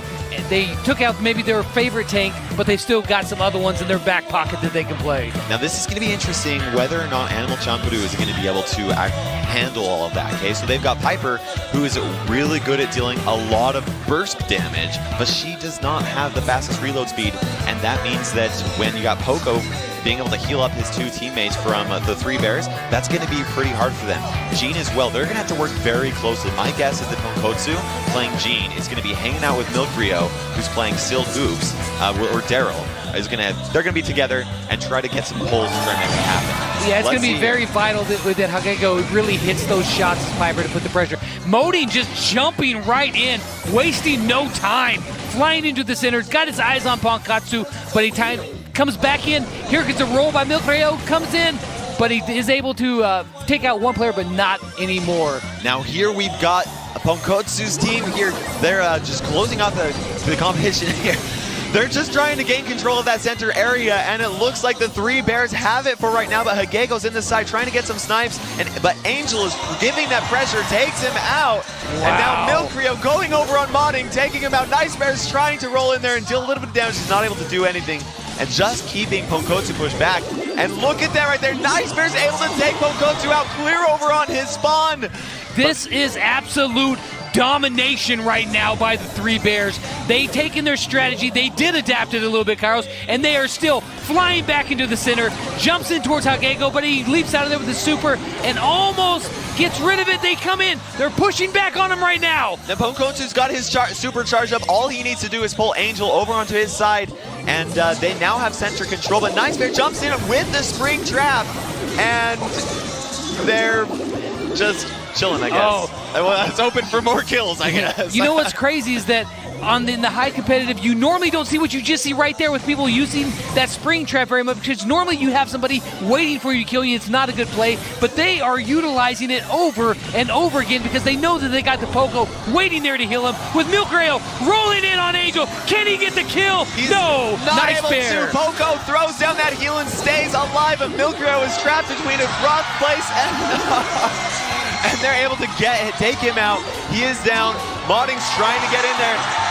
This is a total domination right is here. absolutely erupting in this stadium But as they Pulls pull all the way back. Are they able to take him out? They are not able to, and that means that 3 Bears gets the first game of this first matchup here. We were talking about team plays earlier, and you noticed on multiple occasions there, Nice Bear saw one of his teammates in trouble and stepped in to be that body shield, that tank to keep them alive. They did an amazing job at talking to each other. You could really see how they were just adapting to each other's movement, making sure they had each other's back. They weren't ever overextending or anything like that. They were ready to support the Daryl rolls. Poco was right there, patting his brother Bear on the back. Absolutely. They did a really great job. I love how they stuck with what they knew, and now the onus is over on Animal Champ Peru that, yeah, you took away one of their tanks, but it looks like they're still going to run it. What are you going to do about it? You know, Animal Champ Peru, they were in a really good situation for a little bit. They had control. It was close. It was really close. But then when 3 Bears was able to take them out and grab all their gems, that basically solidified it for them. And you notice that when Milk Rayo had its Daryl over on their side, on 3 Bears' side, trying to take them out, they made sure that they had each other's back. And that's that team collaboration that we saw a lot of in yesterday's competition with 3 Bears. Yeah, they did. They worked brilliantly as a team.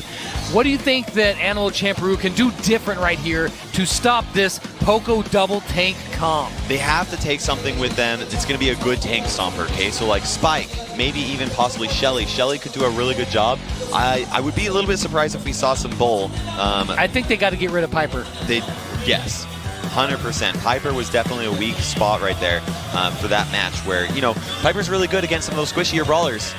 Does not stand a chance against the tankier brawlers. And this is exactly what they do. They bring 2 big old tanks and the Gene. They get rid of the Piper. They bring in the Frank with the Sponge with 9,640 hit points. They're going to say, okay, you want to bring some beef? We got that on our side too. Big old fat slab of Korean barbecue right in your face. That is right. Now Frank is an interesting play for here. It comes down to them just trying to have a counter comp against them. If they can just land one super, then they can try and keep those gems away from their team. Yeah, Daryl and BB are both a very tough matchup for Frank because they can stop that super with, well, BB's just hormone swing. But look at this, Hagego is getting into position, but no, Modding jumps in once again. It's crazy because he has that super and it's protecting him when he jumps in. Look at the jumping in, rolling in. The 3 Bears are coming to town and they are not going to be leaving with just some porridge. That support was absolutely insane. Nice Bear going at it again with the Daryl push. He's able to take a Gego out with help from Modding. But Mankotsu pulls Modding over onto his side, but unfortunately Modding only had 1 gem, and that does not give them the advantage that they need right here. They need to regain that control in the center. Hagego does have his super charged up. He's in the bush, or at least he was, and now he's trying to just show them, hey, you can't come over here. He throws down the super, takes out Modding, but Nice Bear's able to help throw that support in there. Wow. They're able to get rid of No, Modding. look at this. Milk Rail rolls in. Oh, he almost had a shot there, but this is crazy to watch by the 3 Bears. It is just pure, unbridled aggression. Modding jumping in there once again with the support of his team. He throws down the super, deals a little bit of damage to Hagego. Hagego throws down the super, healing Nice Bear, or hitting Nice Bear over and over again, but Angel healing Nice Bear, keeping him alive so that he can take that Frank down. That is what they needed, and now the countdown is here. Animal Ponkotsu has to do something right here. Frank has been able to hit supers a few times, but he can't finish him off because Poco is just keeping everybody alive. And there we go, 3 Bears taking the first victory of this set in Gem Grab. That means that they are going to be moving on to Brawl Ball next, where the competition's only going to get hotter. Kairos, have we made a tactical error in picking Animal Champ Peru? I've still got hope for them. I'm hoping out for them, holding out. I think they still have a chance here. This is play like I haven't really seen. Like I said, this is just so much aggression from one team. Normally in really high competitive play, it's a bit more subdued and tactical. This is just charging at you, knowing that that Poco is there that's going to keep you alive, and it is amazing to watch. You know, if I were Animal Champadu right now, and I was thinking about what Three Bears is doing, I would ban Poco. Because Poco is the one brawler that really holds this single strategy all together. True. And we'll find out, but it looks like we're going to be playing on Pinball Dreams. Once again, this is the same Brawl Ball map that we actually played earlier for the semifinals between Tribe and Nova. Yeah, we saw a lot of different comps utilized there with Tribe and Nova, but almost all of them had a Rosa in the mix as well. Yeah, now this map, I would not be surprised. We've got Ems, Mortis, Frank as some of the most picked brawlers. We haven't seen any Ems. Mortis typically is not the best competitively because the enemy players... Okay, so here we go. We got a Piper ban from Three Bears and an El Primo ban from Animal Champadu. And El Primo is a very solid option for this brawler. He did get a couple of small nerfs to his star power recently, and that made him a little bit less viable, but he's still very solid on this map. So it's no surprise that Animal Champadu decided to... I mean, how much money do I have to bet right now that we see Poco, BB, and Daryl? I mean, that seems like that might be just what we're going to see. I mean, we did see even Nova run that comp as well. Yes, definitely. I think that Poco, Daryl, BB, that would be super solid. I mean, that's what they were just running in Gym Grab. They take it straight over to Brawl Ball, and they could have similar success that they had before. And I think Animal Champadu is expecting that, and I'm interested to see what kind of counter comps they decide to go. They might go Spike, they might go Shelly. Well, what's interesting is that Tribe was in that exact same position when Nova hammered him the first game, and in turn, they turned around and brought a Shelly. But there's the M's right there. She is a really good brawler for that map because she covers so much in the middle, and she does a ton of damage. She does. It looks like Three Bears, they are sticking with this same comp. They are doing tanks with Poco all the way. It worked for them yesterday. It looks like it might be working for them today. We're going to see if Brawl Ball is going to be any different than Gem Grab. Now, they do have Bull. Bull might be a good counter to be able to break through that healing because he can deal so much damage in such a short amount of time that Poco couldn't heal them back up without a use of a super. And Ems is a really good counter to some of these tankier brawlers too, because if they try to run away or anything like that, you know, they try to get that, close the gap. Right there, Hagego is coming in on Modine, and he takes out Knife Spare. Is he going to be able to get this in? He does have this star power to help keep him alive. He passes it over to his teammates. Oh, they've got it. They've got that first goal right there from Milkreo, Ponkotsu, our team Animal Champadu. I keep on saying their names. They finally have sniffed some success, and what a sweet smell it must be. Let's see if they can keep this rolling with the roll. It's the smell of hairspray. Oh, that's what that is. Ems is the reason this is all working out here. Milkreo, he's really caught in a tough spot. He's going to get taken out. Decides to throw the ball. He knows what he has to, and does a little bit of damage before falling. Angel's sitting here hiding in the grass, waiting to pounce on Hagego, and he does. Pops the super, has the ball. But Daryl disrupts it. Ponkotsu throws it to the side, keeps them from getting in there. Milkreo dealing damage to Angel, but Angel is right in position. Are they going to be able to put it in there? Hagego takes the ball, he kicks it out, and they're able to stop that three-bear push. The plays there, the supers from Milkreo to be able to get the ball out of the other team's hand multiple times was the story of that defense, and they did such a brilliant job. They've got such a good option there with Milkreo. He's able to stop that with Daryl. And it looks like some Nice Bear's able to take Hagego out. Angel is applying the pressure. Ponkotsu.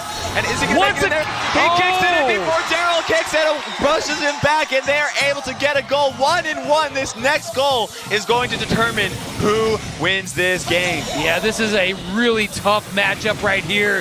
They've got Modine in the super of Ems, who's burning him down, but Poco once again keeping him alive through massive amounts of damage. Milkreo rolls in there, is trying to take out Nice Bear, then he decides to take out Milkreo. That is crazy. Milkreo taking out brawlers, but the ball is clear up over there. Nice Bear has the ball. Are they able to stop it? They are not able to stop it. Rather than Bull charging through him and stopping that ball, he pushed it just a little too patient there. Wow. And Nice Bear and his team. The strategy continues to work. They have to find something that is going to stop it, and I still think that the answer to that is probably going to be Spike or Shelly. Shelly would definitely be able to stop those tanks in their tracks, but they've got to do something. This was better than it was last time when they ran up against this comp, but it's still not enough. you know, it's really unfortunate. Animal Champadu, at those last few seconds, they had an opportunity. Bull had his super. He could have charged at Nice Bear. He could have pushed that ball out of his hands and use that as an opportunity to get away. However, it was a 2v1 situation? It was a 2v1 situation. They could have stopped that. But this competition is very hot right now, and I'm sure he was trying to save that super for the right moment. Unfortunately, he missed that right moment. Yeah, it was really close, but wow, that could have went in either way there at the end, but some really great play by Milcreo there with his Daryl supers to be able to get the ball out of the enemy's hand at a few really clutch times and mounted just a stellar defense. But in the end, it still wasn't enough. They've got enough goals in there, and they take home the first game of the second set. Let's see if Animal Champuru can come up with some sort of strategy, some sort of answer to what is rolling over them right now. I'm curious to see if Three Bears are going to change up their strategy at all, if they're going to stay with it or they're going to adapt to it. Because they did adapt one match yesterday during the quarterfinals, and that threw the enemy team for a loop, and that actually allowed them to win. We know, or at least Animal Ponkotsu, I'm sure that they're thinking that they're going to keep up with that, so I think you're right, a Spike or a Shelly. I do think Ems was a really solid option. They just got outplayed, unfortunately. They are staying with the same thing. No, they got a Shelly in there. They swapped out Bull for Shelly, which I think is a very strong... I like this. I like this a lot more. I like their chances of winning this game a lot more, because even though Bull does such a tremendous amount of damage, he doesn't have that super like Shelly does that will stop you in your tracks. Now, Animal Champuru, their goal is going to be to have Ems facing off against Poco, Shelly facing off against Rosa, and Daryl versus Daryl. But Three Bears are going to want to try to swap that up a little bit. If they can get Poco versus Shelly, then that's going to be ideal for them. Maybe even possibly Daryl against Ems. Oh, look at Ems getting some really early damage right there as Maudine and Nice Bear both funnel into the center, but Angel puts some pressure on, trying to push back Ems there, but is not able to, and he does go down. Okay, so they are actually pushing a really tough spot. Ems throwing down a ton of damage on Nice Bear. Definitely working out. Modine's able to do something right here, but Milcreo, he's got the ball. He's got his super. Is he going to be able to make it? He does throw it in there. Is Nice Bear? No, he kicks it over, and Modine actually picks the ball. They are able to successfully defend that. Nice Bear goes in, tries to deal some damage to Ponkotsu, and Hagego with the super, ready to take him out. But Modine, those heals from that Takapo star power just keeps Nice Bear alive for such a long time. However, Hagego was able to finish him off. Yeah, this is all possible because of that Takapo star power. Angel come in there, pops the super, is trying to take Milcreo out, and is able to get a hold of the situation. However, their main counterpart in this strategy is down, so they're going to have to hold back a tiny bit. Now, I take that back. They say heck with it. We're just going to go up there and try to get it done anyways. But Shelly has something else to say. The pass up to Hagego. He's walking it up in there. Is he going to be able to get it past him, or is he going to get a respawn? He is able to kick it in, and that is a goal for Animal Ponkotsu right there. And Nice Bear. The Three Bears are in a tricky spot right here. They have 1 minute to make a goal. They have to do it, and Hagego is just there with his super, ready to defend against it. Ponkotsu with the super as Ems is able to stop it. Is this going to be it right here? No. Shelly's got that super. He's super kicks it in. Here it's going to be. Is this going to be enough? Gonna be game number 2. He throws it up against the wall, tricks him out, and is able to use that as an opportunity to kick it in, and this next goal is going to matter. I thought that was the game. I got so excited. But here we go. Now it's, with the walls being down a little bit here, I think that Ems is going to be getting even stronger. I absolutely think that you're right. Look at that. He's dealing so much damage to Nice Bear. Nice Bear is being healed up by Modine. But he's in a really tricky spot right here. Ponkotsu just ready to defend against him, and he ends up getting taken out. It's a 3v2 situation here. Hagego's just trying to charge up his super as Shelly, and Milcreo is just waiting for that opportunity to take Angel out. 3 supers that were ready there by Animal Champuru. There's only 8 seconds left until the walls drop down, and supers are going to be so incredibly valuable. Is he going to be able to take him out right here? Oh no, he's got the super. He's got the opening. Is he going to score? Is he going to win it all? He walks it in. That's super with the defense, and Modine as the star player, keeping his teammates healed the entire time. Just so impossible for Ems. Ems is such a good brawler on the offense, but not on that defense. When you got a Daryl coming your way, there is almost nothing you can do. And Three Bears win 2 sets, both in Gem Grab and Brawl Ball, 4 games in a row. Wow, we are looking not so smart right now, Kairos. I mean, we normally don't look smart, but extra is so much right now because our pick is absolutely getting dominated left, right, up, and down. I don't know about you. I look smart. I just don't feel smart right now. Well, we got the barley bow tie. That's true. We do look wonderful, but yeah, not our picks isn't looking so good right now. There's still time. The reverse sweep can happen. However, in this tournament so far, every single team who has won the gym grab has went on to win it all. And especially, there's no team who has had a reverse sweep happen. So that is absolutely right. And here we've got Heist coming up in Sandy Gems. And Heist is one of 3 Bears' best game modes. So Animal Champuru, they are in a rough spot right here. It's going to be interesting to see what they're going to be playing. We might, I think it's almost guaranteed we're going to see some Bull. And we're going to see some Daryl, and honestly, probably Poco. 3 Bear, we're not going to see some Daryl actually. 3 Bears have banned Daryl. Well, they've done this before. They've banned one of the brawlers that they wanted to play, and they just picked another one that worked out too well. BB, Bull, and Poco. I can see it happening. I can see it happening as well. And I can see it working once again. Now, on the other side, Animal Champuru, they banned Ems. I mean, here's the thing for the people watching at home, if you don't realize, it's not that they just now chose Ems as a ban. They chose this yesterday. They did know who their competition was going to be, They didn't know who the competition, but they didn't know that, at least not for sure, that they were going to continue this strategy. I'm sure they were thinking that they were going to be a little bit more ahead than they are right now. They have got to win these next 2 matches, or at least best 2 of 3 here in Heist if they want to continue. And this is one of 3 Bears' best game modes. Look at them. They feel so confident. You can just see that. They're just... I bet you desperately right now Animal Champuru wishes they could ban Poco, because that would make the whole strategy fall apart. It's whoa, wait a second. Ooh, 8-bit. Wait a second. We should have thought about 8-bit. That's right, 8-bit. From those corners, he can reach all the way to the safe, dealing massive damage. And then if that wall is down in the center, he can just be a force everywhere. He is so good. And both teams decide that they want to take him. Extra long range, though, from Animal Champuru with Rico and 8-bit. If they can keep the other teams at bay, they're going to be able to do a lot of damage here. I do kind of like the Rico over the BB, but it's going to come down to his skill and able to hit those shots. And Moding right there, pushback.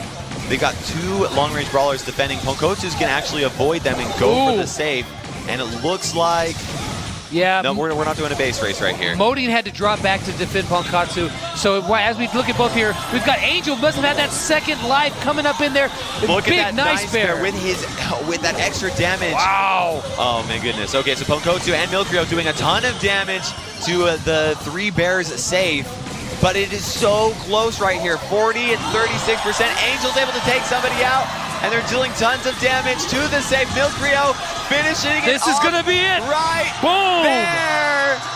And that is the first victory for Animal Champuru. They've regained some of that confidence, and look at them. They're like, hey, look, we've got this. Smiles on the faces. We can do this. We just needed to get used to this cheering crowd of Koreans going against us. Man, that is like a huge sigh of relief for them. That yes, we can win against this team, but that is just one. They've got a long way to go to be able to get this back into where they want it to be. That strategy worked out really well for me. It was actually a lot closer than it looked there because both teams were doing a ton of damage to the safe, but with that extra damage that they had and the extra range, and the Bull played extremely well there. He did play extremely well. The 8-bit, though, so much damage from both sides. You know, my sources actually tell me from brawlstats.com that 8-bit has the highest win rate, above 700 trophies for this specific map. It's no wonder that both teams actually decide to play him. He's a little bit boring to play because he's slow, but that does not mean he's bad. Yeah, that's his only real weakness because he has tons of damage, tons of range, and his utility with his supers and star powers is really wonderful. Now this next situation, look at the 3 Bears there. They're thinking, okay, we just had our first loss. We've got to come back from this. They didn't look too shaken to me.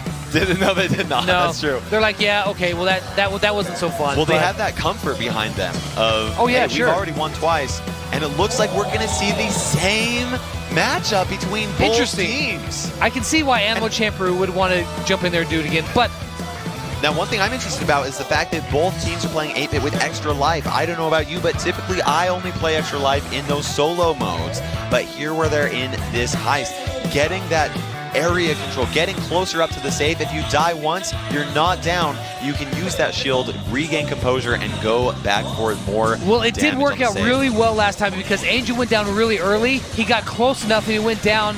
It's not going to work out for him this time. And he was able to do a ton of damage. But as you can see, Modine coming around the corner. Rico is left to defend a BB and a Bull by himself. Oh no, all That three is are not on the good safe right now. there. Watch this safe melt.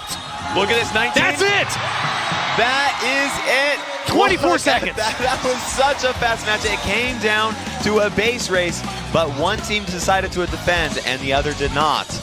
Yeah. And that means that Three Bears actually end up getting that victory right here. Animal Champadu, this is your chance. If you want to continue, you have to win this next match. Yeah, there's a lot riding on the line. Not only is, just pride, but also $60,000. If you win this game, you guarantee at least $60,000 in your pocket. The difference between $25,000 and $60,000 is a lot of money. Oh yeah. And that's a lot of gems and then skins plus that you can buy. that beautiful Brawl Stars trophy right down there. You know they want to raise that up and bring that home to their country at the end of this. And to do that, Animal Champion has to buckle down and not let up another loss. You got to give a really good props to Three Bears. They stuck to their strategy. They knew it didn't work that first time, but they decided to stick with it. And despite Animal Champadu picking the same comp, it ended up that Three Bears was able to take that victory.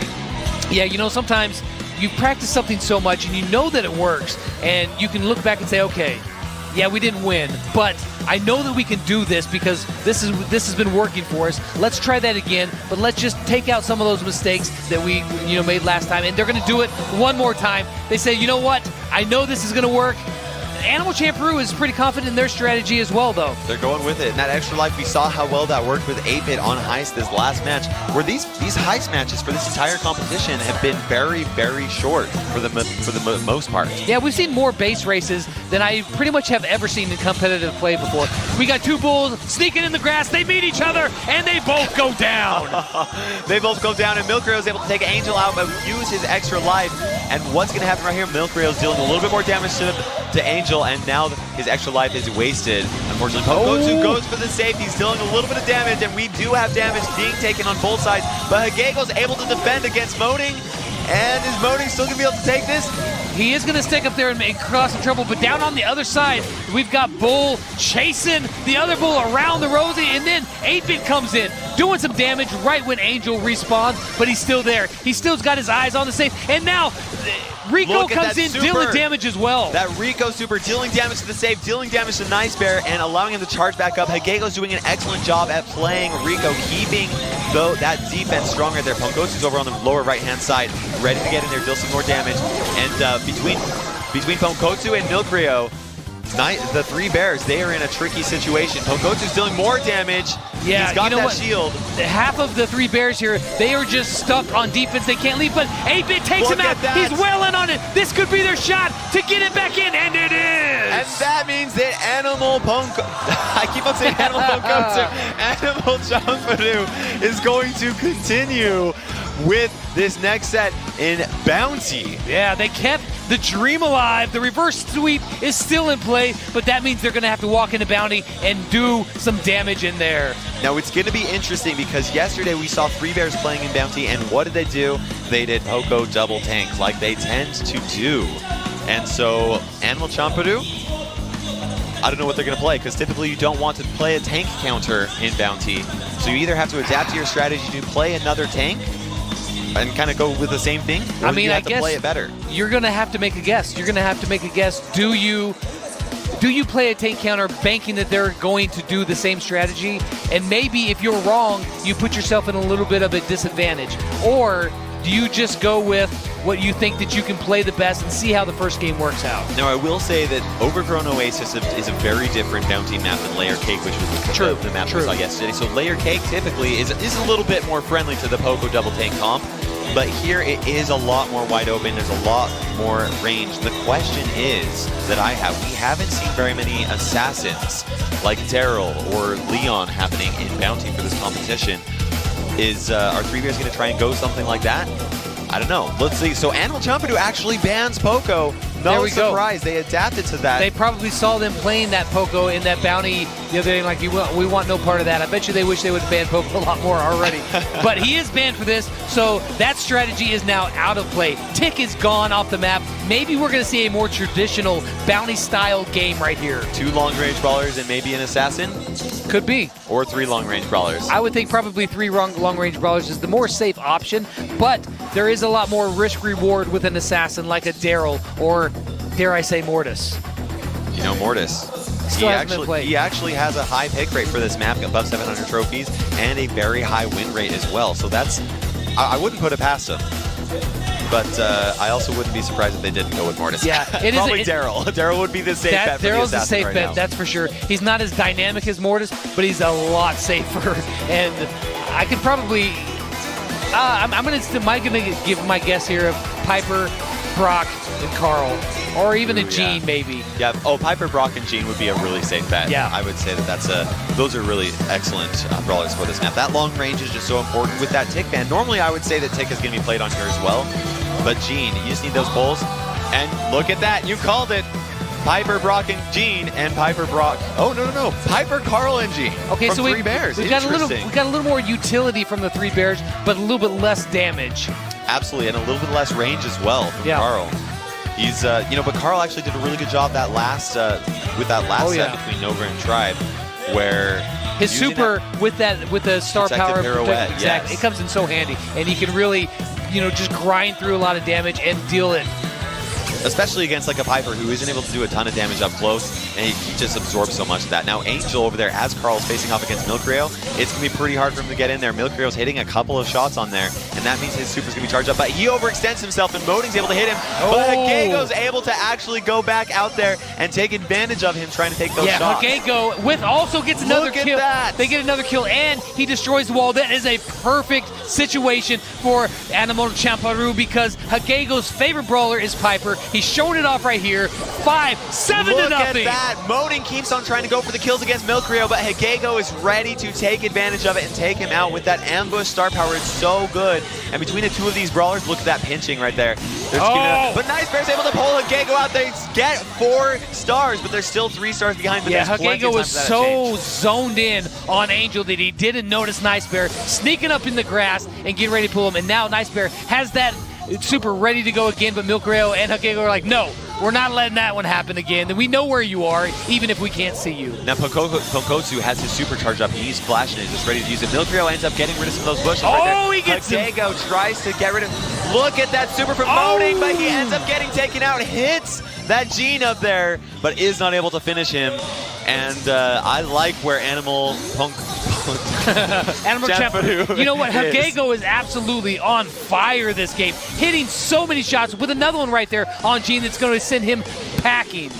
Now, Animal Champaru, they are pushed back right here. Hagego ends up taking a little bit of damage. He's able to stay alive, but just barely, and he is healing up just to keep this a little bit safely. He scuttles backwards, and Milcreo funnels in to protect himself. So now, the very end, they pull in Angel, they take him out. It's 7-12, but Hagego's got a lot of stars above his head. They're going to need multiple kills to get this done. And they're not able to do that. That is just too much of an advantage for Animal Champaru in order for 3 bears to catch up at the end there. The reverse sweep is still alive.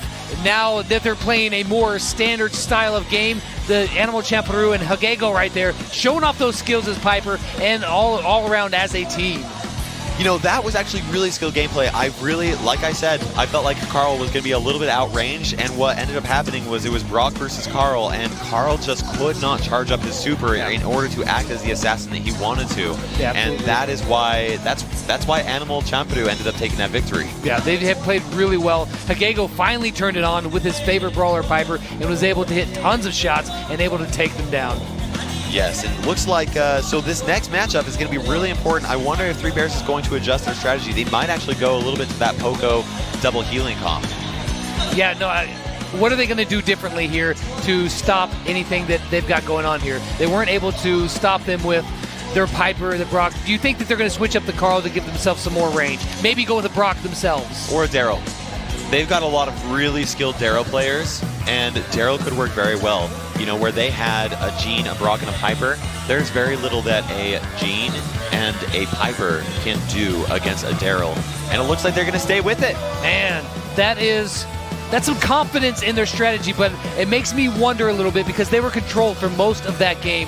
A Daryl would have been pretty interesting where he could have just stayed in the grass, built up that super, rolled in and assassinated somebody, but we're not going to see it. We're going to see another match just like we just saw, and let's see if Three Bears can play better than they did before. However, Animal Champadoo actually went with snappy sniping for Piper's star power instead of ambush, and that is that could make a lot of difference because right here, what you're seeing is Milkrio as Brock is taking the time to build up his super and getting rid of those bushes so that Modin can't get that extra damage. Nice play by Angel there. He pushed up far enough and then came in from the side of the grass all the way over the long journey to pick up that first star, and sometimes that first star is the difference maker. That absolutely is right, because now Animal Champadoo has to get up close. They have to get kind of personal.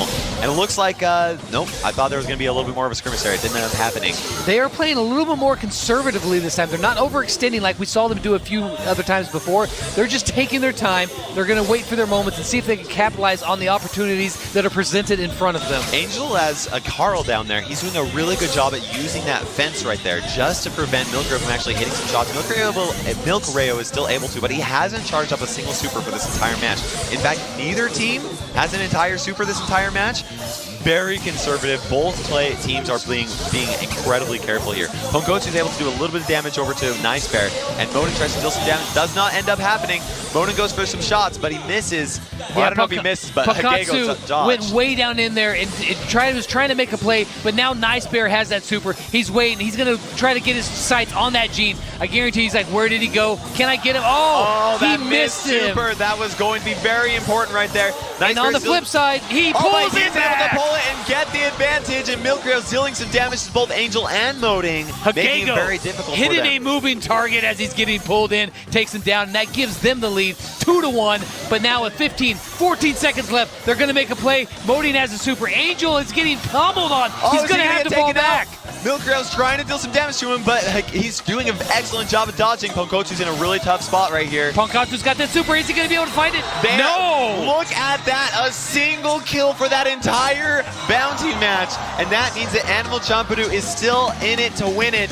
We are going to be playing in Siege for this next matchup between them. Whoever wins 2 of the 3 of these next Will we see a reverse sweep? Now, one of the interesting things about Siege, and we saw this with Tribe yesterday, where they employed that healer double tank strategy. It absolutely pummeled SSG by using it. So I guarantee you, the Three Bears might go back to their binky, might go back to their comfort, and go right into that Poco double tank once again. I would not be surprised if we saw that. However, I will say that the Three Bears are known as Siege pros.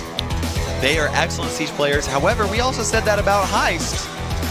And Animal Champadoo ended up taking the victory there. So we'll actually see. So the map that we're playing is Factory Rush. It's pretty open. Some of the most played brawlers, yeah, it's very open. It would be a little tricky for some of those tankier options to actually get in there, but that's however, they could do it. If they did play a tank Poco, comp, once they gain position, they could hold it really well. Yes, absolutely. Now this map is very different than the Siege map that we saw yesterday in the quarterfinals. A lot more open, a lot less bush in the center, a lot less walls, and that means that we might see some of these longer range brawlers. I think that we could see some Jean. We actually saw some incredible Jean play for them. It looks like they're banning. Oh, Animal Champadoo. Oh, this is interesting. They're banning Poco. No surprise there. And Three Bears is banning Piper. Okay, so this is really interesting because both teams take out the best part of the other team. They know, Three Bears know that Hagego is great with Piper. They say, no, sir, you cannot. Animal Champadoo said, what? You like to play Poco double healer, do you? Well, guess what? You can't do it. It's not going to happen. And this is really what we wanted to see in the end because there's no strange strategies being in play. It's just 2 teams duking it out, and may the best team win. Three Bears, they have a really good game face on there, and Animal Champadoo, they're smiling. They were making jokes earlier. They were laughing. They're feeling a lot more comfortable. It took them a little bit to get used to the stage presence, but now that they are here, they're ready. And it looks like, wow, look at that break play by Three Bears using Sponge and a bow. Wow. This is super interesting. I was not expecting that at all from Three Okay, Bears. so I can see Carl, I can see Jean, and Penny, even though she's not got the best win rate, it's above average, and she can sneak down the sides, maybe get a surprise turret. But yeah, Frank and Bo. That is super interesting, and without a healer as well. So, Frank, I mean, but we'll see. You know, all you really need to win Siege is one good Frank super on the enemy Ike turret, or the enemy team. It doesn't even matter. You just have to have that one good super, and Frank can be the difference between a victory and a loss. And really, the enemy team does not have a whole lot of consistent DPS to get rid of it. Angel is kind of struggling, though. Penny, as much control as she has, she doesn't do a ton of burst damage, so she's not going to get in there. The same thing with Jean. All control. In fact, their entire team is control and not just a ton of DPS. Oh, he picks up a bolt, but then he drops it with a nice shot by Nice Bear. Yeah, look at that right here. It looks like a tie for that first boss, which means that this next boss is going to be especially important. Moding taking Ponkotsu out with Nice Bear. Wow. And that means that they have control of the center. And now the Angel has that position. Jean pulls Angel over onto the side and takes him out and is able to get But look that at bolt this. from him as Look well. at the difference in the disparity in the bolt totals. 7-3. This next bot is going to be going into the way of the Three Bears. Let's see how much that they can capitalize on this first push. Oh, and Milkrio ends up running into the bow mines, and that stuns him, meaning that he gets taken out. And it looks like Hagego pulls Angel over there, and it is an 11-6. They have to defend this. Animal Champadu has to defend a level 11 Siege. And Angel over there, did you see that Penny turret was dealing some damage over there? Angel has to waste Nice some time job to get by rid of it. Penny, taking out the bow right when this push is coming. That was a very opportune moment to get a kill. But Frank lumbering in with that super. He's going to line it up. He's going to drop it down. And he nails that Ike. The safe is gone. The Ike is going down to 72. And then they back up, and they're going to try to resume some control again. Look at that. Milkrio grabs that kill against Moding, and that means that they're going to have a really good advantage going in. They have 7 bolts, a 7-2 lead with 15 seconds left to go, and control of the center. If they can hold this, they've got a shot. They've got a good shot to win this, but they're going to have to do... Okay, Modian over on the left-hand side. We get 2 Carls. Hagego's walking over. They're going to pick up the bolt. And Ponkotsu actually has a turret that is attacking their Ike turret right now, and they have to defend against a level 12 Siege bot. I do not think that this is going to happen. I think the Animal Champadu is going to end up taking this victory. Only 3 HP. Oh. Look at Ponkotsu. Angel getting pulled into the Ike turret. It's great bow mines, though. It's stunning this bot over and over again. Is he going to even make it They just all have the to way? do a little bit of damage. That 1% is all they need. And there it looks like Animal Champadu takes that first victory here in Siege against the Three Bears in one of their best modes. Now, Penny was the star right there because on a couple moments, she was able to sneak down and drop a turret down there and be able to deal damage and really give them the edge there because the bot never made it to the safe. No, it did not. It was really close, but it did not end up happening. And Penny just dropped those turrets, and unfortunately, the Three Bears had to spend so much time going down and taking out that turret that it was really hard for them. Penny did wait for the right time to actually go down there too, which it is a very good important. move by Penny, but you do have to find the right time because if you're caught trying to sneak down there and drop it, if you get caught with your hand in the cookie jar, your turret is just wasted right there. And it wastes a ton of time where you could actually spend picking up those gems. So I would advise most players against that, but these are not most players. These are pro players that know what they're doing, and they wait for those perfect times in order to drop those turrets. So what's going to be any different? Are they sticking with the same comps? You know, I mean, they got a Three Bears did actually play pretty well, and they were very controlling, with the exception of not, having their head on a swivel for that Penny and letting her get past them. But they did play pretty well. Frank might have been a liability for them there. Yeah, I think that the issue that they had, that Frank was just such an easy target the majority of the time. He was able to charge up his super, and he was able to stop the Ike turret from actually, for a little bit. It stunned it for just a little bit, but it was not nearly the effect that they needed. And they weren't able to create those opportunities for Frank to actually do it. And they're swapping to 8-bit.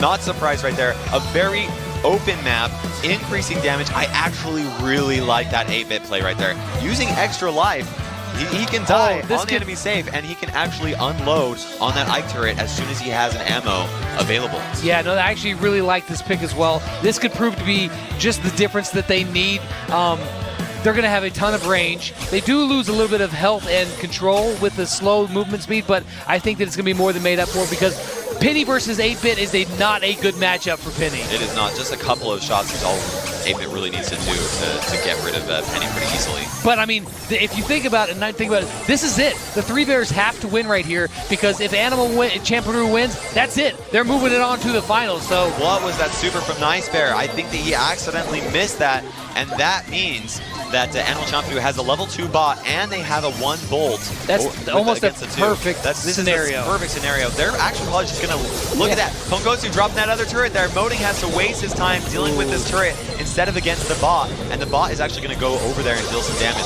Milcreo just comes in there, takes 1 little hit. Look at that. They're still solidly in position, though. That was played beautifully by Animal Champeroo. They knew that they're not going to get a ton done, so they take the bolt lead, or they only had the bolt deficit, but now they just let's keep control. However, it didn't actually happen for them, though. Yeah, Nice you know Bear what? Three Bears came back in and took it back over. Absolutely, and now they have regained control of center. Hagego throws down the super, tries to get Nice Bear. He is not able to, but he is able to take Angel out. However, they have to defend against a level 3 Siege bot. If they can defend against this level 3 Siege bot easily, they're in a very excellent spot, though. Yeah, they just picked up yet another bolt as they move in there. They're going to have some extra room with wailing on that Penny turret. That was a great spot, because look at Carl comes in, uses that wall to do extra damage to the bot as he comes in. Is he even going to sniff the Ike? No, He didn't even touch it a single bit. Not. That means that Three Bears, they have to regain control right here, and I like the fact that they have that turret there. Ponkotsu's going to drop that turret in the perfect position, going to be an absolute nuisance against the enemy team. Hagego ends up falling against Moding, and are they going to regain control right here? It's 4-4. Milcreo grabs a couple of bolts and runs away, deposits This them. is so close.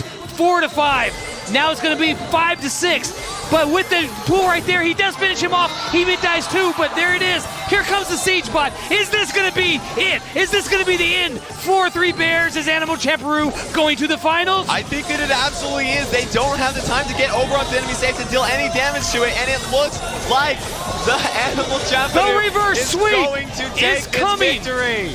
They pull off what seemed to be impossible, and they get a reverse sweep, and they're going to be walking all the way to the finals. Look at that. We're going to be seeing Animal Champeroo against Nova in the World Championship. They just earned themselves $60,000 US for their team. That's 20 grand for each player, which is crazy. I cannot believe that we just witnessed at the very beginning of this match, it looked like the Three Bears are going to run away with it. And in turn, the Animal Champeroo, they buckled down, they found their spot, and they fought all the way back for the reverse sweep, and they win this match. What an incredible showing. Animal Champeroo did such a good job at maintaining composure despite those first losses, and Three Bears, unfortunately, were not able to readapt to it. The audience here, they might be a little bit upset, but I think that you and I, we were the smart ones. That's right. We knew that this was going to happen all along, man. Yeah, we totally knew. I mean, we totally knew that. I knew it was going to be 2-2, and then they were going to win. I really thought that we were going to look foolish there for a minute, because they really they came out of the gate extremely strong, but in the end, it was such a great showing by Animal Champeroo that they absolutely 100% deserve that victory, and well played to them. Good luck in the finals. Yeah, how is it going to end up happening against them versus Nova? This is going to be an absolutely insane matchup. Such good gameplay from both teams, playing the best players in the world. I mean, nobody can doubt how incredibly skilled these players are. They've played against some of the best players in their own individual regions, but they're actually moving on to, and now this is the first time they're competing against each other for a chance to prove that they are #1. Yeah, East versus West. In the chat, I want to hear from you guys. Who do you think is going to win the finals? Is it going to be Nova Esports? Is it going to be Animal Champeroo? Let us know in the chat right now. Love that chat right there. Just don't put too many emojis in there. Who do you think was the standout player there?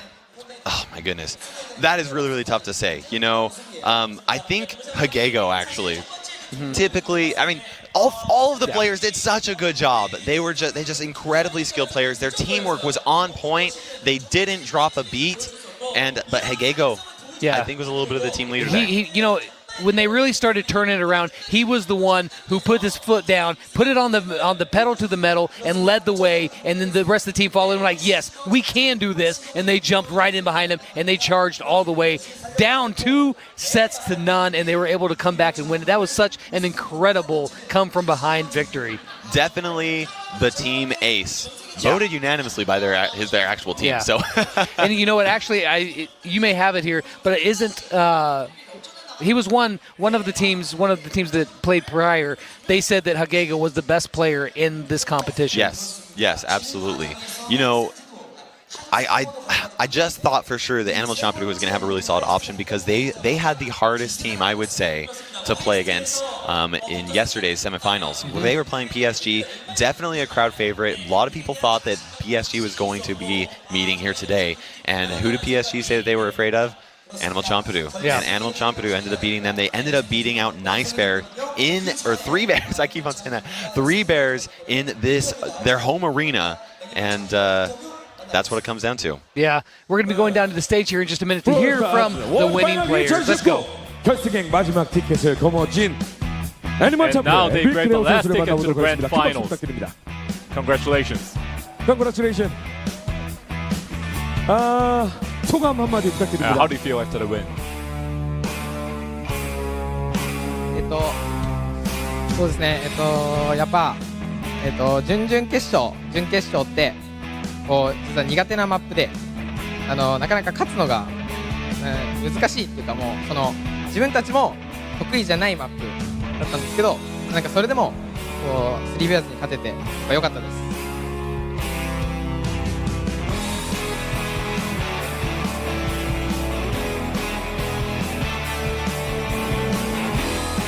심각한 대화를 나누고 있습니다.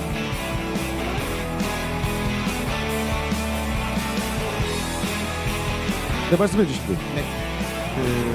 4강전 맵은 In the semi-finals, 어려운 맵이어가지고 the maps were quite hard for 것 us, 같다고 생각했는데 and therefore we couldn't really secure the victory easily. But luckily, we won against 3 Bears. 후반에 강해지는 모습을 In the early phase of the series, you showed a little bit of struggling, but in the end, you do secure the victory.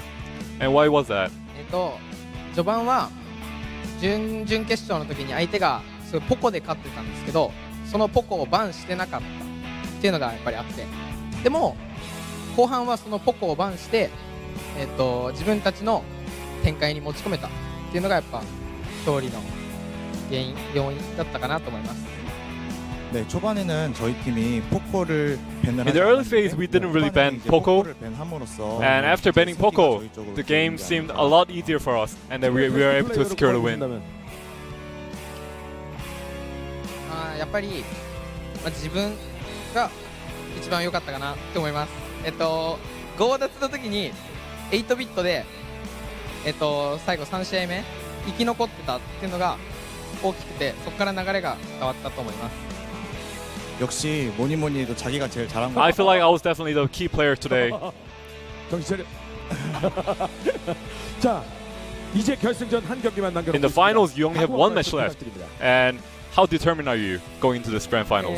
準々決勝、準決勝と苦手なマップだったんですけど、決勝は得意なマップが多いので、ノバ e スポーツをなんかそう倒して最高のパフォーマンスを世界に見せつけたいと思います。 4강전 맵과 다르게 결승전 맵은 In the semifinals, the maps weren't really good for us, but in the finals, there are maps that are really good for us. So I'm going to win, 결승은 쉽게 끝낼 것 같다. 나는 도발의 멘트. and we are going to beat Nova Esports. 세계 최초 브롤스타즈 세계 챔피언. And we'll see who rises to be the champion in 2019 Brawl Stars World Finals. We only have the grand finals left. 지난 경기를 좀 더 깊숙하게 알아보는 시간. 박태빈 해설과 And now we'll go on to the analysis desk. 브롤스타즈 월드 파이널 분석실 이어갑니다. 나와주세요. Prediction right there by Animal Champru. He says, we are going to win.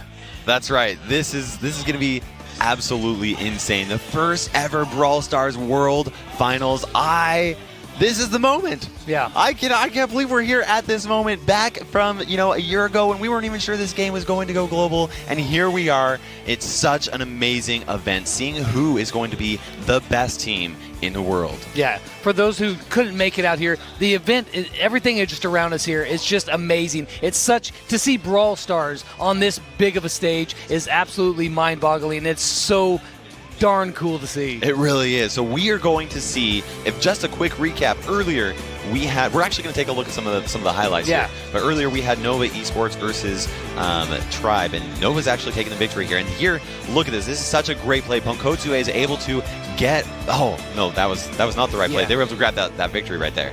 They were doing, again, a lot of double tank and Poco, and this is where the Animal Champions started to figure it out, and they were able to turn the times around. But in Heist, there was a lot of 8-bit being played, and this was a great spot right here because Angel had done a lot of damage where he'd die, respawn, and get a ton of damage, and Milkreo adapted, realized that was about to happen again, and he was able to stop him. Now here we've got quite a big base race going on, but Nice Bear is able to do a really good job of defending against Milkreo, and that means that we've got a lot of damage just going on the safe. But here, Animal Champions is able to just maintain pressure this entire time, consistently dealing damage, and that is what helped them actually gain this victory. Ponkotsu charging in there with that super, and they're able to just finish that off, and that was a very crucial match for them in order for them to continue moving up. Yeah, it was, absolutely. And then coming down back into Bounty, this was the game where almost nothing happened the entire time. There was one kill that happened this entire match, and that's what decided it all, and it all comes down to one solid super, and here it is. Ponkotsu grabbing Nice Bear there. They're able to take that kill, and unfortunately for Three Bears, they were not able to deal any more kills after that time. Clear down to the last couple of seconds.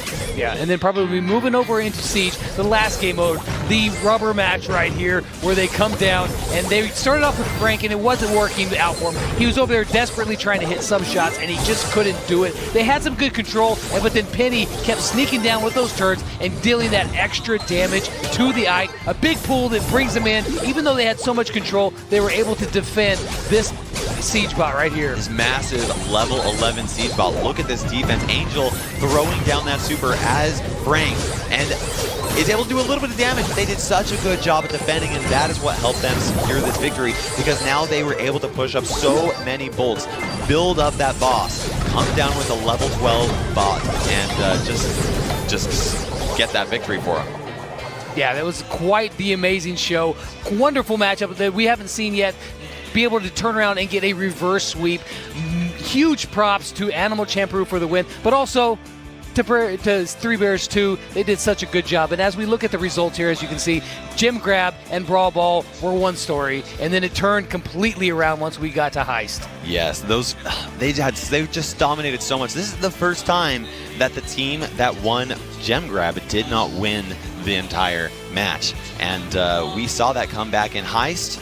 Very, very close matches. First one was a very big base race.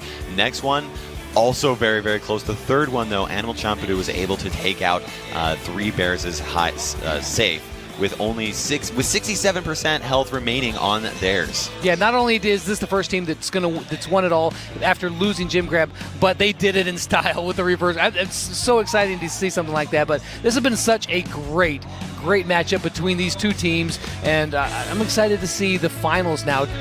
I'm gonna have to make a prediction for the finals. Yeah, who do you think?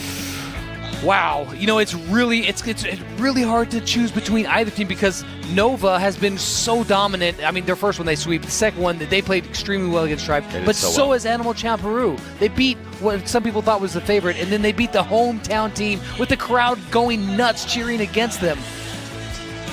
I'm still going to go with Nova though. That's what I think I'm going to go with. I've got it too. I've played a lot with those teams and with those players, and they're great people, and they're super skilled. Yeah, and we'll see. The semifinals has been a wild ride, but it's just the start because we have the finals coming up. You guys be sure to come back for that.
much fun.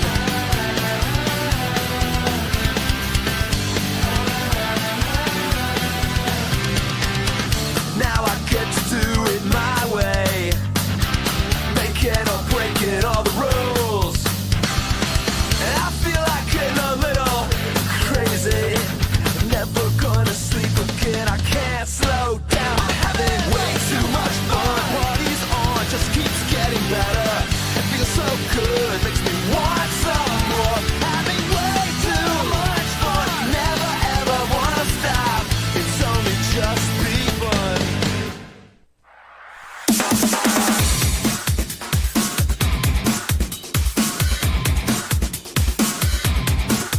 Stop the countdown right here. Eagle is down! Wow! Double kill! Triple! They're able to grab it, but Nice Bear is not able to finish off with that strain. He cannot get past that strain right there. Space Station on the retreat, but they can't make it back! Somebody's walls? Looks like he does not know, but PK does have his super. He's going to kick it. Is he able to make it there? And a kill! Loved it! Preferably the premier. Hold on! The pull is good! Gene goes down!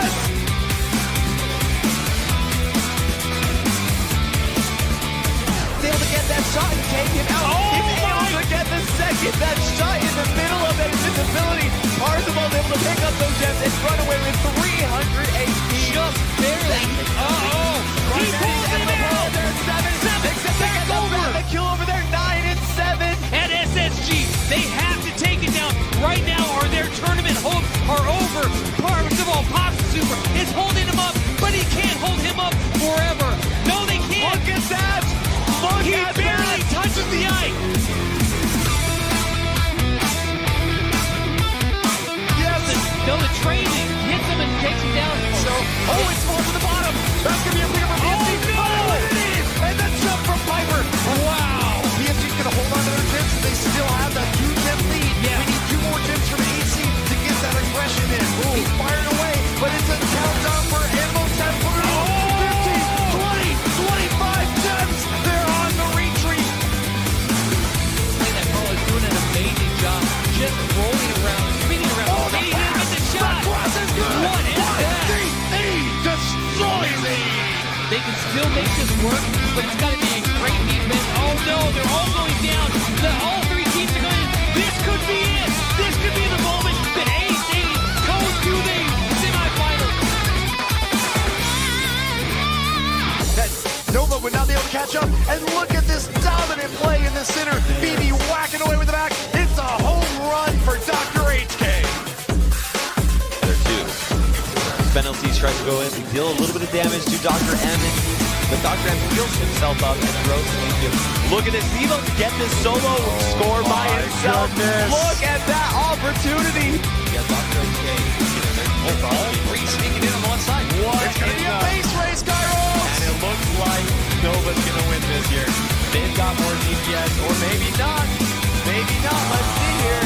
It is close, and Nova ends up taking that.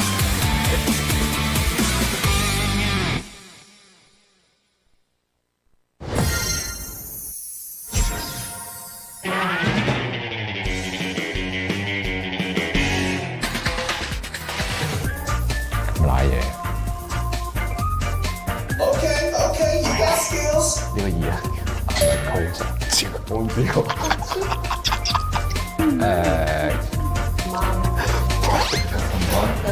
Brock。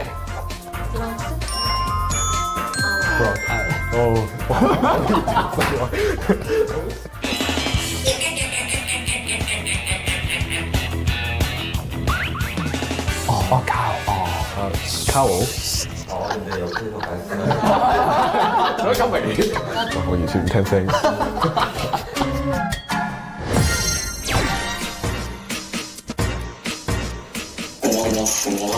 Oh, wow. Gene. Oh, no. No, that's Tick. Is that? Yeah. That was the easiest one. Oh my god. You ready?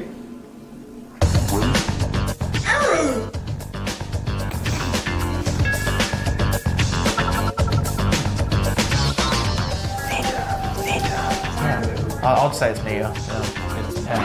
It's Pam? Yeah. We've only played the games. I know. So how do you guys make the finals again? Well, it's a death noise, so I don't die. So.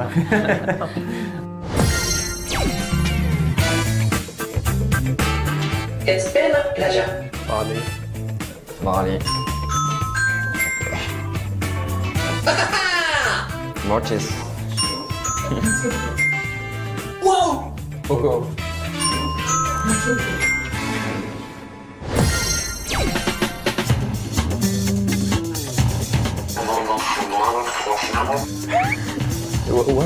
What? No, can I hear a repeat? Mechanical, no. Very mechanical. Wait. Yeah. Oh, tick. Tick. Yeah. Tick. Huh? So short. That was it. We play. Oh, kita belum jawab. Okay.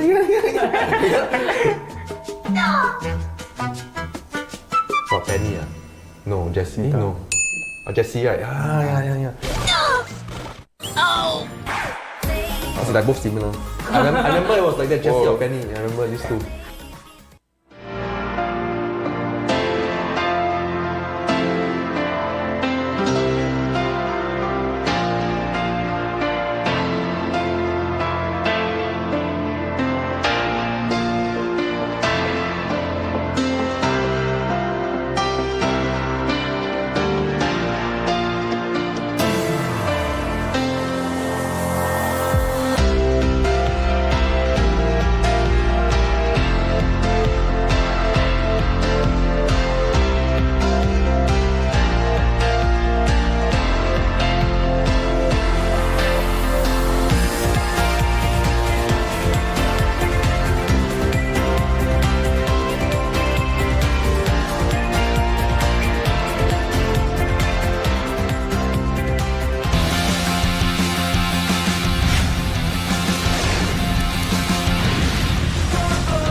지금 이 순간만을 기다려왔습니다.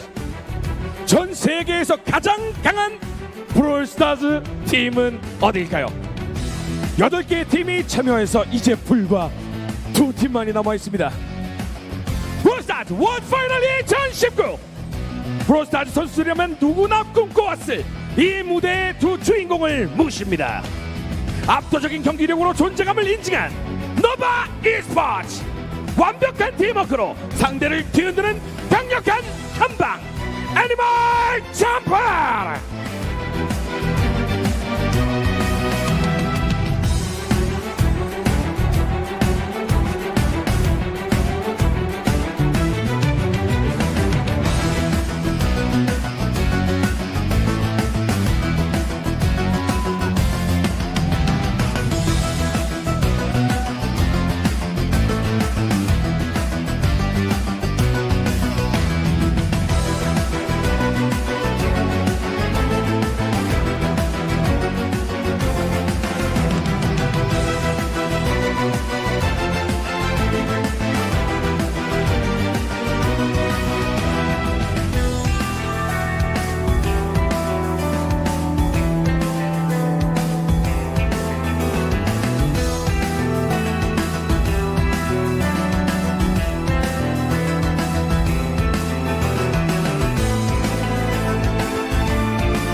Hello and welcome back to the Brawl Stars World Championship. I'm Kairos Time, and this is my good friend Woody. Howdy, y'all. Thanks very much for joining us.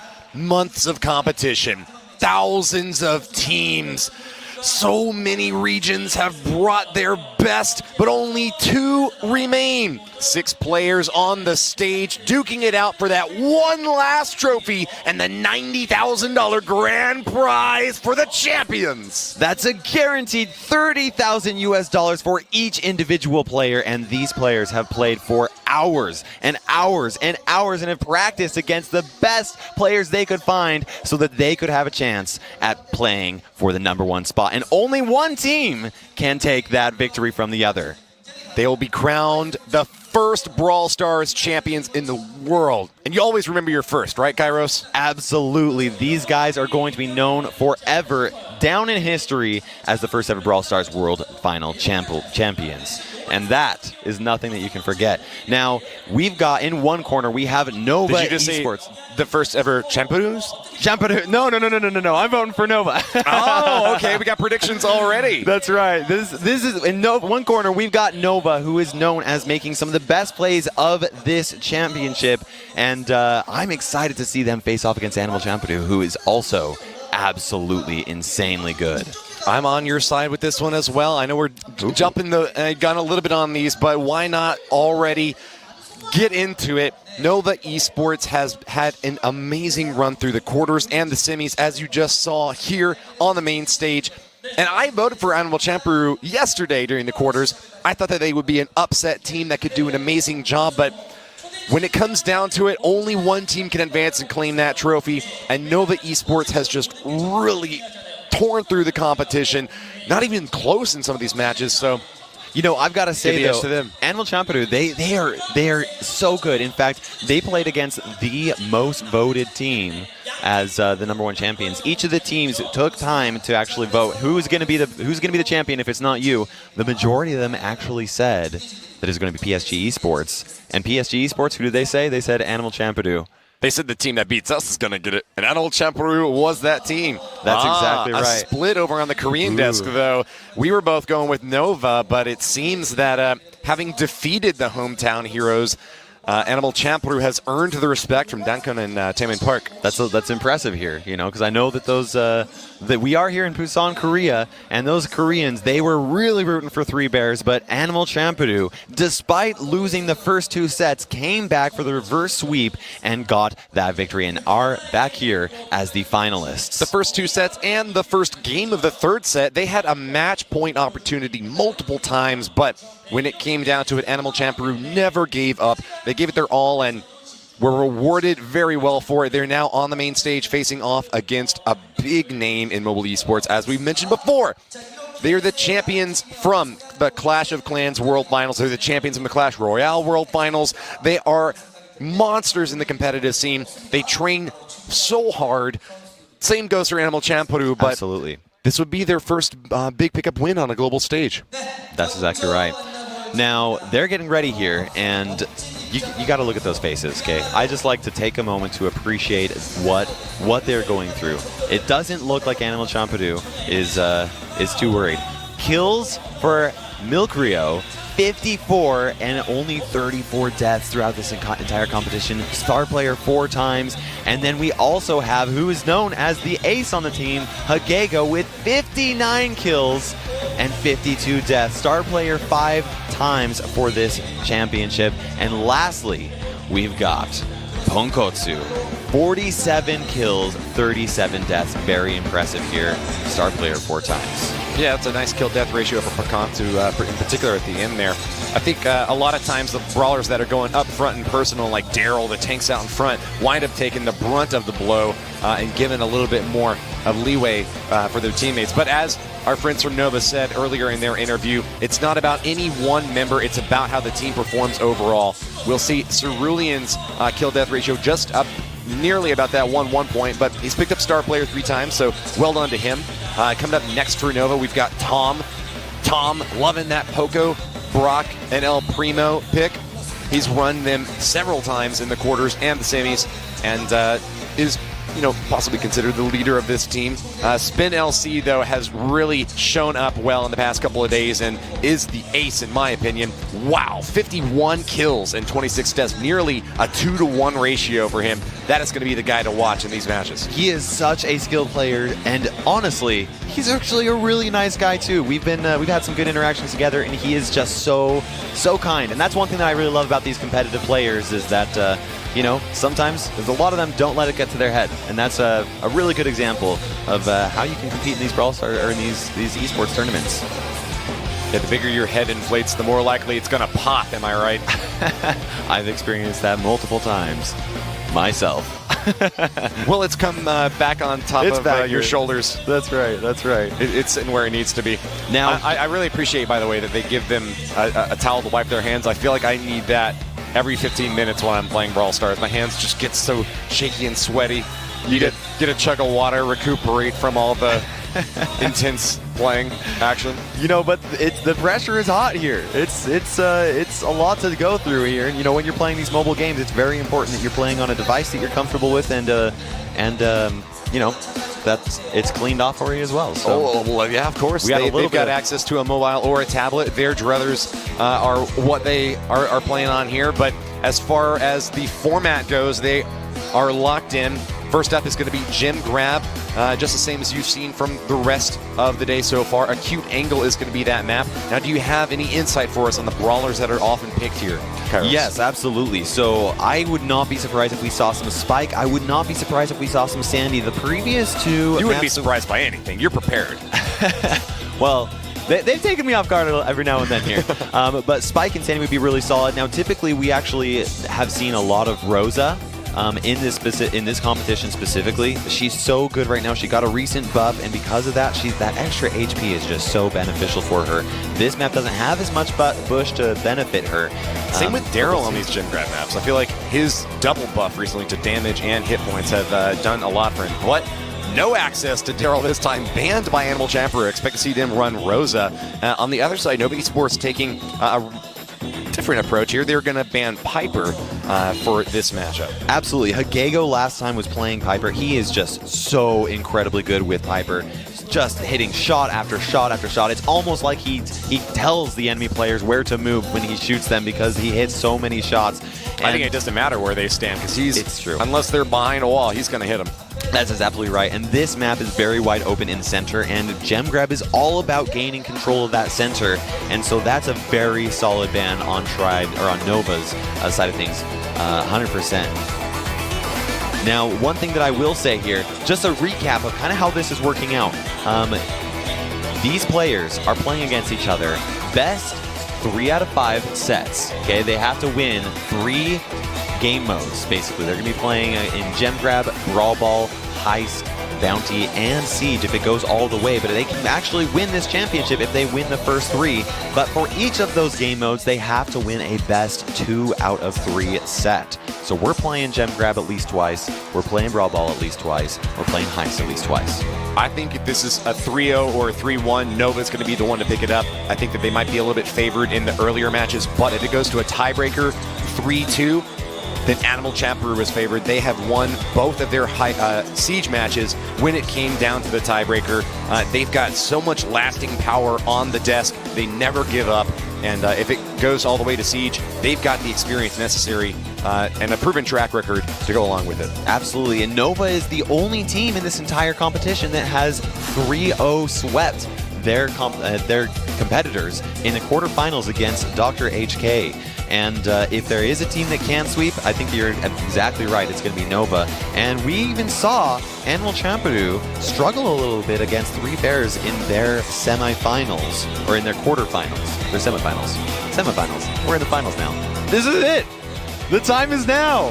The first ever Brawl Stars World Champions are going to be selected for the first time, and we're going to see it happen over the next hour. And as someone who has been creating content for Brawl Stars since the pre-beta phase, Kairos, I know that this is a moment that you've been waiting for literally over a year at this point. I was talking to Lady Kairos there over there on the seat when I wasn't casting, and I said, I cannot believe where we are today. I would have never guessed that this is what I would be doing ever in my life. And here we are. Such a cool event. This is Brawl Stars history in the making, and we get to be a part of it. That's thank you. Yeah, thanks Whoever to the fans decided out to there. choose me. I don't know why you did, but I appreciate it. Thank you very much. I think your hard work has a lot to do with that. But let's hear from the fans out there as well, what they think of the competition coming out between Nova and Animal Champeroo. Who are you rooting for as we get our brawler picks on the screen now? It's going to be Gene for both teams as well as Carl, but Rosa and Penny are going to be the swap-ups here. We're expecting Rosa, a big heavy out in front. Interesting that Animal Champeroo hasn't really chosen a tank. They're instead going to go for more DPS and long-range action here, Kairos. Yeah, I'm really curious to see what Animal Champeroo's plan is with Penny. Now, she's got that Balls of Fire star power, which is really excellent, but as far as where they place the turret, I am excited to see that. I think that it will be behind that red wall, just a little bit to the right side of the screen. But we'll actually see, though. They're trying to grab control of the center. This very first little push is very important. Spen LC actually goes in there, tries to take Ponkotsu out, but Milkrio is able to take Cerulean out, his teammate. And Hagego is able to take Tom out. Nice gem lead here for Nova, but they're not going to be able to hold on to it long. AC grabbing onto the center of the map and pushing back Spen LC. He's got a nice little nook that he can hide in there, though, and it's hard to take him out when he's hidden. Same thing with Carl. They're going to hold fast in that bush. Big attack over on the right side as Hagego gets the first kill of the game, taking down Rosa and grabbing control of the middle again. Not Penny, the first kill of the game, but the first kill of the set. Absolutely. That Penny turret there is absolutely doing work. It is so hard for them to get in there. Enemy Carl tried to get in there, try and take it out, but they couldn't do it. And Tom is forced to move in the same direction the entire time. And this is going to be very hard. I do not know if Nova, they're going to have to get this kill Ponkotsu right there. They're able to do so, but Hagego's right there to pick up the gems. It's almost like nothing ever happened. And Nova is in such a rough spot. Yeah, there has just been a rotation after rotation. Animal Champeroo moving left, right. Every time they get a kill, they pressure even more. Nova tries to hold on to their position, but it's really looking testy right now for them. They're moving back to the end. Hold on, we got to get a kill over on Hagego, or this could be it. The countdown has started. And it looks like Nova's got to push them back into here. They're doing the best they can. Milkrio is able to pull Spen LC, grab some more gems just to rub it in their face, and they are ready to hide behind this wall. Cerulean gets pulled by Milkrio, clear over there, and with 1 second left to go, they end up taking this first game. Milkrio, the bodyguard, takes a dive and pulls in the enemy attack. Nicely done to him. All three brawlers still up for Animal Champeroo at the end of that first gem grab game. And they have finally upset our Nova team. Nova picked up a 2-1 in gem grab yesterday during the quarterfinals and smashed Tribe Gaming earlier today in gem grab at a 2-0. So the first game being a loss to them doesn't speak well about the next upcoming sets. It really does not, and Nova Esports is very focused right there. And earlier, Animal Champeroo, they were looking at the camera, they were giving it thumbs up, they were smiling to the audience because they knew, hey, we've got a good advantage, at least in the heads of our competitors. However, Nova Esports has shown that even if they lose that first match, it does not get to their heads. They're ready to adapt their strategy and see what they can do to counter that. Now, I do think that Animal Champeroo playing that Penny was really what did it. Unfortunately, Nova was not able to get rid of that turret very often, and Penny's turret ended up hitting its shots more than I think Nova would have wanted it to. Definitely a good bit of insight there. I am going to echo back what we heard from Milkrio and Ponkotsu yesterday, that gem grab was their most confident game mode. None of the Nova members said that they felt very solid about it. So even though they were picking up wins, it doesn't seem that they consider it to be their point of strength. And that can really go a long way. We were talking yesterday about the mind game that goes into these matches. If you feel like you're up against an opponent who is at their best, you sometimes put too much on the line and lose it all. Absolutely. So it looks like Nova's not going to adapt their strategy too much. However, they are going with a Brock with rocket number 4. My guess is to try and outrange Penny and take her out from a distance, prevent her from charging up her super, her turret, and positioning. And if they are able to, then they can at least use that range, that super, to break down those walls and get rid of the turret. Very solid counter from them on their part, because typically you might want to go with the thrower, but this time they're going with that one super to break down that wall. 2 gems up in the center, in a bit of a precarious position here for our Nova players up top. Tom and Spen do not want to stack up because that penny splash damage can deal a massive amount of... Look at that. Hagego teaming up with Pankatsu gets the first kill. That is so important. And Pankatsu is able to charge up his super and drops down that turret. That first turret is so important. In order for Nova to really counter that, they've got to use this Brock super, and we'll see what he ends up doing. But he's actually facing off against Milkrio, and who is going to get that first shot?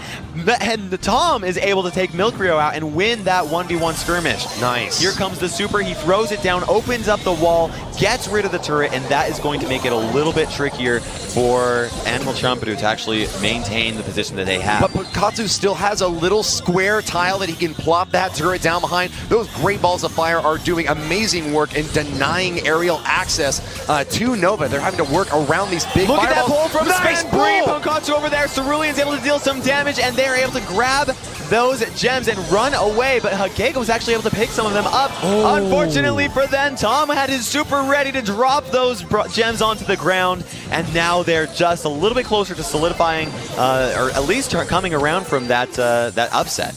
A Pyrrhic victory taking out those heroes as Milcreo is able to grab the gems that still remain on the ground, and Animal Champru up again in game number 2, holding the center. It's all coming down to this. A protective pirouette protects Cerulean, and he's going to be able to swing through that right side, claiming it, but dies right afterwards to Pankatsu. But Nova have claimed the center, and it's all tied up now, Kairos. This is really close, neck and neck. Both teams have roughly the same amount of control, with Pankatsu's able to just barely grab that one gem. He just needs one more. There, it pops out, and Nova's going to be able to pick up this gem right here. There's a 3v2 situation, which is not good for Animal Champadu. Pankatsu's not dead, but he's almost down for the count, and that's going to give Nova a nice lead. They're up to 10 gems, but they really want 11 to solidify that lead. They grab it. Right now they can retreat, and they'll be secure. They just need to keep this gene alive and make sure that they can't let 2 gems fall in Nova's hands. They're at 11. Not an 11th for Animal Champadu, and that's a tied upset, Kairos. That was so incredibly close. Like I said, you know, you had that Brock pick in order for him to charge up that super, get rid of that wall, which basically rendered Penny at a massive advantage. Not being able to use that turret and keep it alive as much as they were in the first set. I'm curious to see if Animal Champadu adapts their strategy and goes with a different brawler than Penny this time. Arguably because they were expecting Nova to actually bring another counter. Yeah, I'm kind of surprised that we saw Rosa work so well and then just get abandoned in game number 2. What do you think is the strategy there? You know, this map doesn't have a lot of bushes in situations where you're going to expect enemy players to come around. It does have some good opportunities for Rosa to do well, but it's a little bit more open up in the center, and that's why I think that a lot of these pro players, or at least why they decided to step away from Rosa. I think that's a very solid option for them. If I were to make a guess as to what they decided to do, they'd probably swap out Penny for maybe a Daryl. Oh, Daryl's banned though. Oh, you're absolutely right. They can't go with Daryl. There's a reason why they banned Daryl. That's right. There's a good chance then that we would see maybe some Sandy. Animal Champadu has played Sandy more than any other brawler in this entire or any other team in this competition, and they're very good with him. And Sandy would do a very good job at controlling that center there. And there are a lot of bushes in this map, but that additional super coverage from Sandy to provide a little bit of darkness in this night. They're going to stay with it. They're going to keep that Penny, and Nova's going to keep that Brock. And I think that's smart of them to do that. No comp swaps either way. It was a close game last time. It was very close. So they're both feeling confident that they can repeat and maybe improve a little bit on Animal Champadu's side. Absolutely. You know, sometimes you just don't do it right the first time, but you just need a little bit of practice to see how your team is, measure them up, and see what you need to do to actually to take that victory. And this is what they're going to try to do. Tom's focusing on the center, outranging that Penny, and Cerulean's ready to try and get that kill. Pressure. He's not able to do it though. Oh, he's trying again. He keeps on going. He is not ready to give up, and unfortunately for him, he ends up losing that. Tom has that super. He throws it down, gets rid of those walls. That one same tile is still up, though, allowing Pankatsu to charge up his super. Once he's able to, drop that turret in there. The pressure cooker is blown off its steam, and now Nova is in a dominant lead. All 5 gems in their hands, and another kill. Keep control of the mid. This is a really tough spot for Animal Champadu to come in there. Tom has his super. He lays it down there. Gets a couple of hits, but no kills with that super. They are going to keep control of the center of the map. Their gems are kind of spread out, though, and that means that they're going to lose one over on the left side. Milcreo grabs a kill and steals the gem along with it. Now they have that turret up there, and they're going to push up to keep Nova push back enough that turret's going to be able to get a ton of value, especially with Brock staying back there without his super. It's going to be very hard for them to get rid of that. A heavy pull, and Milcreo once again is showing off his skills here. Gets another couple hits, and with that, Nova's in a lot of trouble. Cerulean's going to grab the gems and retreat, but it is now a tied-up game, 6-6. This is really close right here, and I actually like Animal Chompadoo's position. It's very difficult. Tom does have his super up now, and he does throw it down. It gets rid of the penny turret, but actually Ponkotsu goes with a more aggressive turret position, which was smart, except that Nova was able to push back up there and get rid of it. And now, whoever grabs those two gems is going to have a pretty good advantage, and it looks like Nova grabs one of them. Tom is just focusing on dealing some damage, keeping Ponkotsu pushed back. He's able to do that, keeps that range up there. He's a 1-on-2, and he's winning this battle. He's finally getting pushed back, but he's bought enough time for Nova to grab the 10. That's going to be a countdown, Kairos. Cerulean has 6, and Spen LC has 4, and that means that they're able to get this, but Hagego tries to get in there and take it out, but he is not able to, and I think, unless, whoa, look at the double pull right there, and he's able to finish him off, restart the countdown. Ponkotsu's down! And that's a restart! Nova's got the gems this time! And Cerulean's about to get taken out, but unfortunately for Hagego, he falls, and Milcreo's trying to pull. One health boom! Misses! That is insane! Look at this back and forth! Animal Chompadoo tried their best to get in there, grab those gems, but it did not happen, and Nova takes this first set 2v1. Wow. One hit point and a slight chance to get back in the game, but couldn't get the pull in there. The clutch defensive pull from Nova, just enough to hold on to the gems. It seemed like they were just about to pick up the win, and then the countdown reset with like maybe a second or two left. It was absolutely crazy. We had two Genes pulling each other, and because of that, it was like this. It was like everything came down to a slow standstill. Hole. Exactly right. That's how you start a Terra Super. A Terra Super, two Genes. That's right. But this next match is going to be course, and we'll see what Animal Chompadoo does. This last time, they actually ended up losing against 3 Bears in Gem Grab, and we'll see if they're able to adapt it this time. Now, course is a very bushy map. We're probably going to, unless we see some bans, we're probably going to see some Rosa for sure, because this is just so good for her. Very bushy. Reminds me of some photos I've seen from the 1970s. They're kicking it back old school here on this map, and that's going to provide a lot of coverage for these two teams. Do you think that Sandy is going to be helpful at all in providing some additional coverage, or is there enough bush here that you want to maybe lean more towards something like Bo to try to sneak in and see, or a Rosa to ambush? I don't know that I would see Bo. We very well could see some Rosa for sure. It looks like we're banning Poco and we're banning Spike. So Animal Chompadoo doesn't want to face up against a really tanky comp, and so I don't actually know that they will play Sandy. They might, actually. Sandy's really solid. I wouldn't be surprised if we saw some Ems. Ems does a really good job at using that area control with her super and slowing everybody down, and we actually saw that work out pretty well for Nova Esports earlier. If I remember correct, I believe that I was Nova that was playing Ems earlier. Interesting choice here to see that Poco ban from Animal Chompadoo, but they do know that Tom is a killer with Poco in Brawl Ball, so definitely sniping him down with that ban. On the other side, though, Milcreo is known for his spike play, so Nova targeting him with that ban. Absolutely. Spike is one of the brawlers that I think both teams are actually really incredible with Spike. We saw some great Spike play by Nova last night. Yeah, Spen was just a monster. Just so dropping super after super. It seemed like he couldn't miss. It was insane. I felt like I needed to take some notes because, in fact, I've been taking notes this entire time. I've been watching. That's right. But, you know, I don't know what we'll see. We might see some Terra. I think we're going to see some Daryl. I think we're going to see some Rosa. And maybe El Primo. Ooh. The thing is with this map is it's so bushy. Okay, Terra, Daryl, and Rosa. I mean, I called out a lot of brawlers, but I was pretty right. Well, it's Daryl and Rosa as the tanks. Terra is going to be here dropping that healing shade, trying to keep her troops up and maybe busting down a few walls at the same time. That super is going to be the #1 event to look for in this game, as it can completely turn the tides of the match. On the other side, though, we saw Ems a little bit in our previous matchup, and she's back again in the action. Great area denial from her. And it looks like we got Animal Champ, who already has a really good situation right here. Tom does not have the ammo to be able to stop this. Penalty.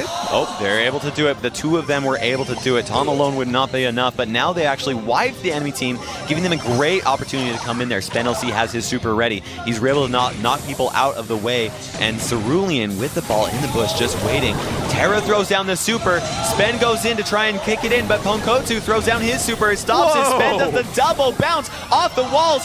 Cerulean is ready to go in there, and he's able to get that first goal of this first Brawl Ball match. Walks it in. Nice job there to Ponkotsu on defense, but couldn't hold up against massive pressure from Daryl, rolling straight through Ems. Now remember, when they're in the bush, you can't see them, except for when they're holding the Brawl Ball. Anyone can see the target then. Yes, Milkreal was able to pick up the ball right here, and oh, look at that. They're able to stop it despite him having his super up so that he could reduce all that damage. And now with the team wipe, this is a great time to regain some control. Rosa hanging out in that bush where she can easily heal up a ton of HP. Look at that kick to Spender, supers in and rolls it in. The same play over again. The kick and the roll and kicking it in is just such a great play by Nova Esports. That is something you do not see unless you are watching the Brawl Stars World Championship. Wow. You know, Mortis used to be one of the best strikers for that very reason. He'd kick it forward and dash back to grab it again, but it seems like Daryl is the favorite among the pros. He can roll really far, gets that protective hoops to give him a little bit more cushion for his pushing, and as he sends it on in, you know, kind of similar to Rosa, who can protect herself with her star power. I think Daryl's a little bit quicker, and Rosa is a little bit heavier on those assaults for when you have a little bit more time to set up. Absolutely. What you saw there is you saw Nova with amazing teamwork. Basically, Rosa, like you said, keeping herself alive in the bush, kicking it to Daryl at the right time. It looked like she was kicking it to the other team, but they were not, because that Daryl was able to roll in and catch it. It's like the alley-oop of Brawl Ball. Did you just spoil? Is there a basketball mode coming to Brawl Stars? If there is, I want to see it, because that would be fun. That would be fun. Supercell, Woody's got some ideas for you. We'll send that to your way. As a side note, actually interesting, we do have a lot of the developers from Brawl Stars here watching this championship, and it's been amazing to see how excited they are about this competition. They're definitely taking notes on how they can improve the Brawl Stars championship in the future. Not that it needs much improving. This is amazing. Now, nice save there, Cars. Yes. Well, absolutely. But hey, we're going to be doing it back again next year. We've already heard that the Brawl Stars Worlds 2020 is coming soon. I believe they're calling it the Brawl Stars Championship. Is that right? That's exactly right. Now, it looks like Animal Champion is going with Shelly as a great stop against Daryl. I do not blame them for doing that. And Sandy. We mentioned earlier, Animal Champion is an excellent Sandy player. Ponkotsu is. And so this is going to be really intense. This is going to come down to whether or not Animal Champion is able to use that Shelly to counter Daryl and Rosa. However, they've got a tough situation, because one Shelly versus two tanks. It's going to be tricky for them, especially with She's Thomas. a tank buster, though. If she can get that attack lined up, especially her super, and freeze down those enemy brawlers, she can be a force to be reckoned with for sure. Nova picking up the first set and now game one of this Brawl Ball match, looking very strong. Finally, Sandy's able to get the kill there on Cerulean as he pops his super as well. Healing Winds will top off the brawlers that are inside that super radius. They're going to hold on to the ball for a little while here as they try to gain control of the mid, maybe get a kill or two before they push in for a shot. That's exactly right. Look at that. Hagego uses the super to slow the Daryl down and break down some of the walls. Milkreal ready to go in, goes up against Cerulean, but Tom with the super helps to keep him alive. Milkreal stops Spen from going in and dropping a goal, but Spenelc is ready to give it to Cerulean. They go in there for the kill, pass up the ball for the kill. Milkreal with the super tries to stop Spen, and they're able to prevent it for just a few seconds, but is this going to be enough right here? Milkreal is not able to stop it, does not use his super, and does not kick the ball out of Cerulean's hands. And that's what we said to watch for. That super from Terra can completely turn the tides of the match. It seemed like Cerulean was taking a ton of damage after grabbing that ball, but one super was all it took to suck all those troops in, kill the Brawlers, and then deliver a goal soon after. Now Cerulean's in the bush right there. Hagego with that super is just so much to handle as that Rosa, so he was not able to do that. But Tom getting so much value from this super. Are they able to make it in here? Oh my goodness! SpenLC threads the needle! The second goal, and it's in! That was insane! He knew where to pull it, and his teammate knew where to shoot it so that it did make its way in there, and that means that Nova Esports gets 2 sets. The first 2 sets, Gem Grab and Brawl Ball, but that was not enough to stop Animal Champadu in the semi-finals when they were facing 3 Bears. The same thing happened, and they came right back to move into the finals. So we will see what happens here. What do you think is going to happen? Do you think that Animal Champadu is going to be able to come back in the reverse sweep? I don't think so. I mean, you already heard me predict at the beginning here that if we saw a 3-0 or a 3-1, it would be Nova. I thought Nova had the lead, but wow, they are the senseis at the top of the mountain, and no one can reach up to their level of skill at this time. Still, though, Animal Champadu dropped their first 2 sets in the last match, and they managed to pull back the total reverse sweep, getting 3 sets in a row. They're going to be in their element, and they're fighting for their lives. That Brawl Stars trophy right there in the center isn't going to claim itself, but Nova have got another thing coming to them next, and Pitstop. That's right, this map is a very great one for throwers. You can see some most big brawlers are Barley and Dynamite. Also, Tick is a really good option here. I'm excited to see what they ban here. Typically, what you would see is a couple of tankier brawlers with 1 thrower. However, I've said that in the past for this competition, and people have been proving me wrong, at least against the best of the best. Looks like the bans are going to be Ems and BB. Both pretty solid options for this. Nova Esports banning BB is a very smart choice. All right, so Heist game mode has got 2 safes on it. The first team to bust it down is going to win. Oftentimes we've seen races take place where several brawlers stacked up on the enemy safe, blasting away as fast as they can. Nova Esports banning BB. She's one of the more popular close-range brawlers in this game mode. Her super can deal a ton of damage as it bounces back and forth over the safe. So without her, expect to see a lot more Bull action. He can deal massive damage close range, and of course his super can get him right on top of the safe. I'm interested to see this Ems ban. What do you think is going through the minds of the Animal Champadu players? Yeah, so Ems is typically known as a really good tank counter if played right, except for against Daryl. So my guess is they want to, they're going to try and go with a tankier comp, I think. I think they're going to have Daryl. I think they're also going to have Bull and possibly even El Primo. Ooh, that would be interesting to see. Looks like I was completely wrong. Well, not this time. We got Bull, we got Rico. Barley is a solid option here, and it looks like we're seeing Rico from both sides. An extra live 8-bit on Nova's side. They did such an amazing job with 8-bit in Heist the last time when they were facing off against Tribe Gaming. Yep. When the games are this short, that extra live can make all the difference. You only need 1 really great stab with those long-range brawlers, and you can get the damage in there. Meanwhile, both Ricos are going to be taking that speedy retreat. Rapid retreat is going to let them run away when they get low on hit points. Usually the better option when you don't need to bounce your bullets as far. That's right. Now Milkro taking out Cerulean is a really key play right here. Hagego's able to take out SpenLC as well. This is going to be this is a tough spot where we've got Ponkotsu as Barley keeping that 8-bit pushed away, and Hagego using the super to get rid of Cerulean. They're doing such a good job at playing defense first, offense second, and Ponkotsu throws out that super. It does hit the safe, meaning that they are going to deal an insane amount of damage onto it, and it looks like Hagego's just falling back on the defense to try and keep Cerulean from even getting close. There you see that run once again.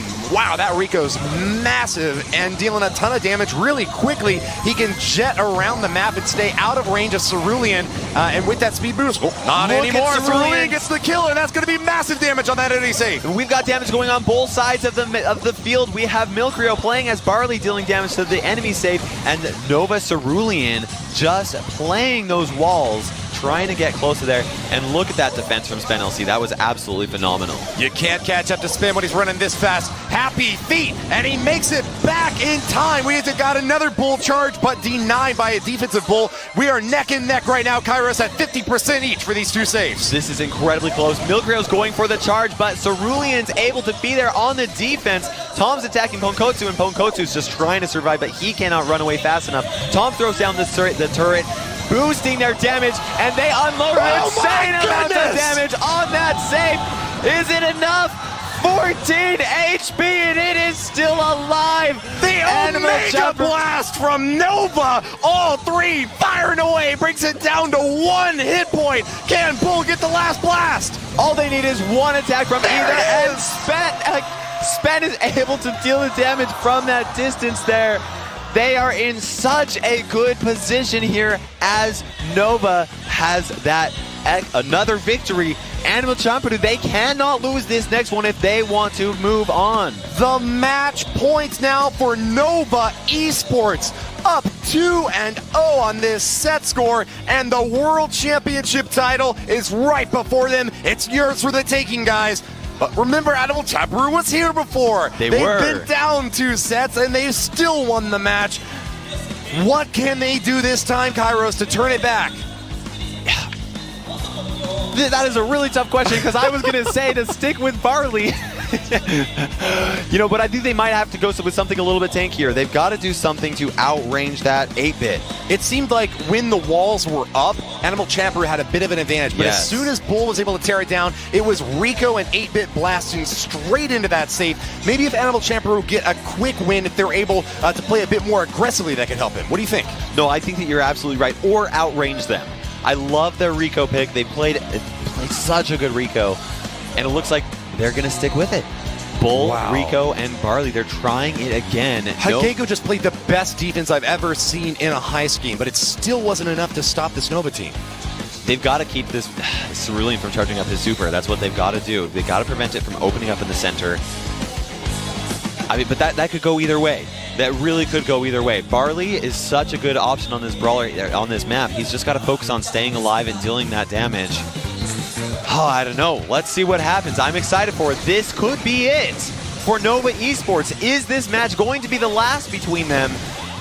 We're going to find out. Throw all of your support in the chat, because this is a match point, ladies and gentlemen. Nova Esports could take it all here and now if they pick up another win. Tom sneaking in over on the right side, going to take some fire from Ponkotsu. He's got that extra life, though, so even if he goes down here, he'll still be able to push in a little bit. That's right. Ponkotsu is doing an excellent job at keeping them pushed back and preventing 8-bit from actually getting in there. And Spenelsy's trying to hit some shots. Ponkotsu's dodging left and right, but it is not enough. Spenelsy's able to take him out, and Cerulean is just using that wall. He's saying, this is my home. You can't get past here. And Spenelsy with that super, dealing so much damage. Is he able to take Ponkotsu out as well? He is not, but he has that Robo Retreat, which is plenty for him to avoid this bull and run away. Lightning fast speed, he blinks away, and he's going to be back in the action, dealing even more damage as Bull charges in. Now we're going to start to finally see some damage from Animal Champadu blasting away at the safe. On the other side, though, the Bull is getting some good damage in there as well. Nova and AC both get about 10% off the safes. That's exactly right. Such a close matchup, but it looks like Animal Champadu is actually able to maintain their foothold over here with Ponkotsu charging up, getting in here, dealing some damage to Cerulean, but Cerulean gets a little too close. He charges through, breaks through the wall, is dealing some damage with that Spenelsy is adding more damage as well, and we've got brawlers going down on both safes. Is it going to be enough? It is not. I do not think so. Look how much damage we got over on Animal Champadu's side. That is going to be very difficult for them to come back from, but it does only take one push. Even more shots from Nova bring the safe down to 35%. It could just be one more charge to claim victory. Cerulean taking a ton of shots, but hold on, they're going to play defense this time, setting up that super on the backside so that they can buff up their damage.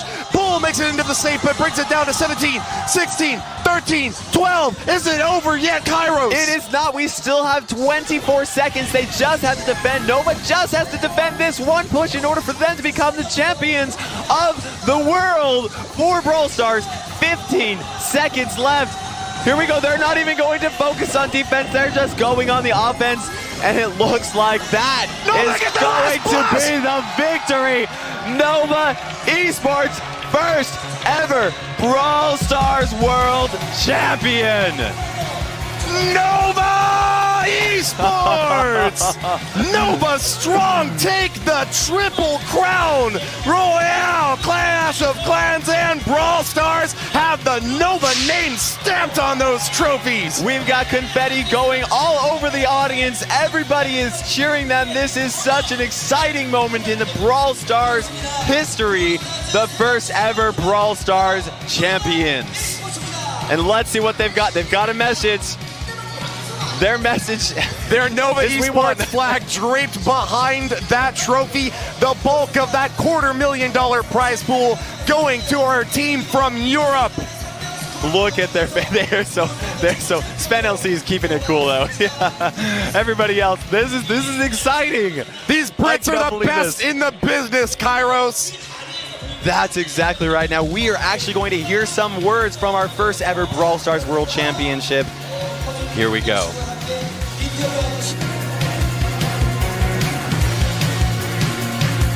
네, 드디어 탄생했습니다. 브롤스타즈 월드 파이널 2019 여러분께 소개합니다. 세계 최강의 팀 노바 e스포츠.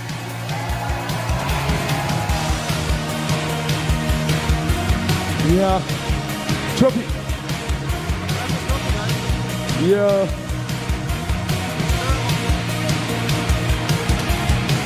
큰 박수 부탁드립니다.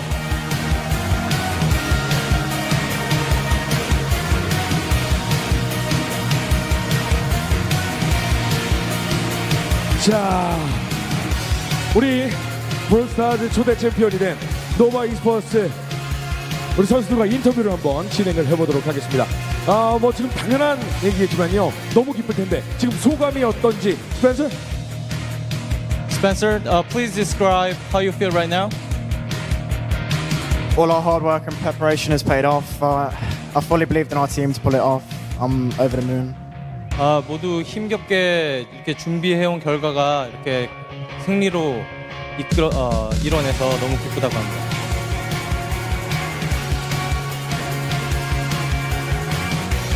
세계의 통역이 나가고 있기 때문에 잠깐 기다리면 돼요. 만약에 확신이 딱 들었던 순간이 있다면 이제 우리 우승이다 확신이 든 순간은 언제였는지. If you had a moment that we are going to grab that trophy in the middle, when was it?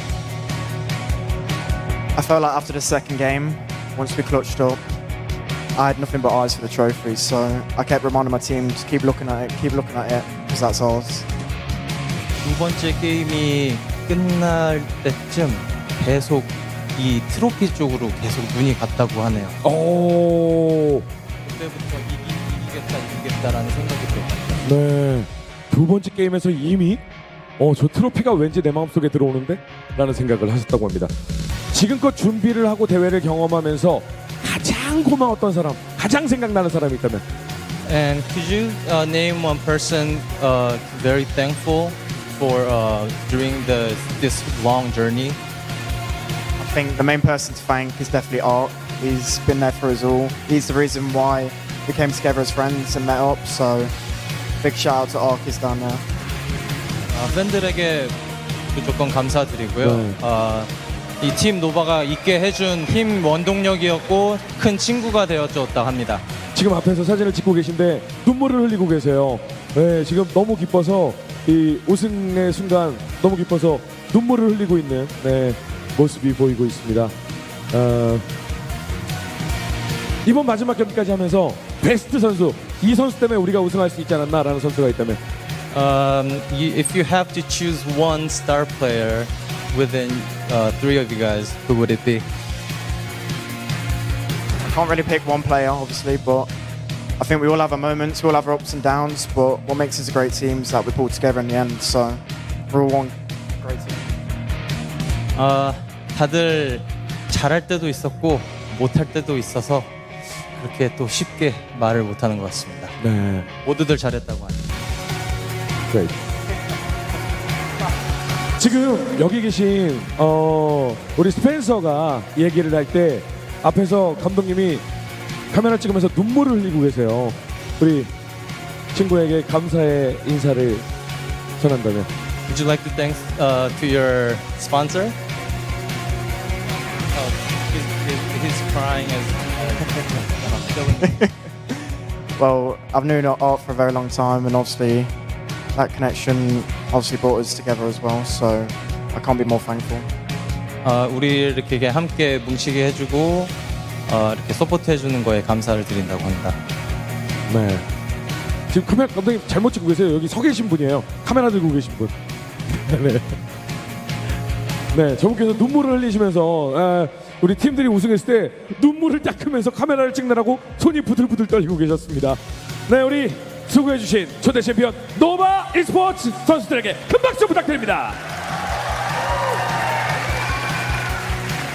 자, 선수들의 기쁨이 생생히 전해져 오는 인터뷰가 아니었나라는 생각이 드는데요. 브루스타즈 월드 파이널 2019 지금부터 시상식을 거행하도록 하겠습니다.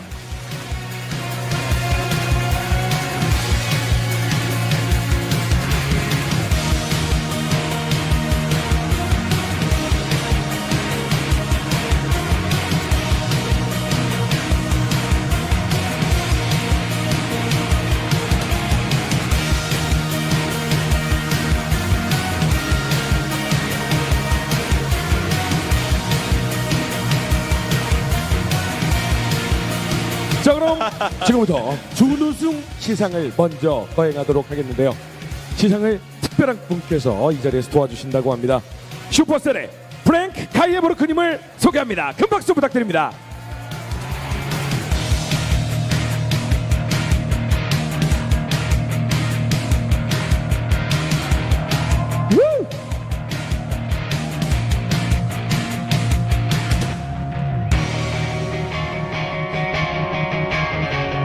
땡큐 프랭크.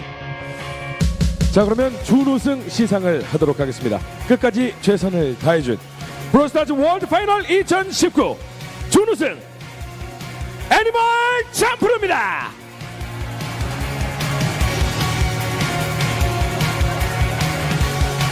네, 정말 끝까지 잘 싸워준 애니멀 챔프루 팀입니다.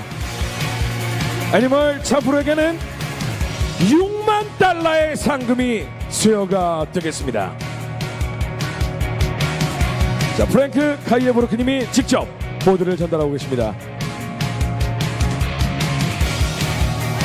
상금 6만 달러가 수여가 됐습니다. 다시 한번 진심으로 애니멀 챔프루 팀에게 축하의 말씀 드립니다. 고맙습니다. 땡큐.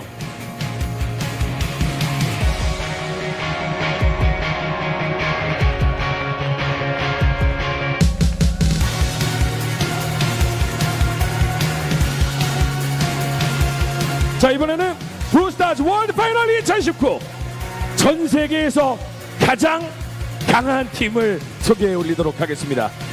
대망의 우승팀은 노바 e스포츠!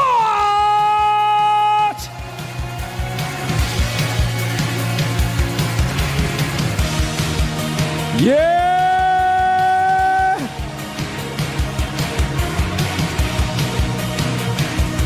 왕관의 무게를 견딜 수 있는 노바 e스포츠 팀이 등장하고 있습니다.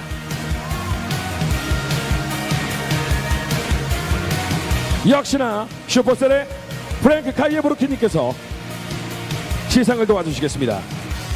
노바 e스포츠에게는 9만 달러의 상금이 주어집니다. 트로피와 함께 9만 달러의 상금이 수여가 되겠습니다.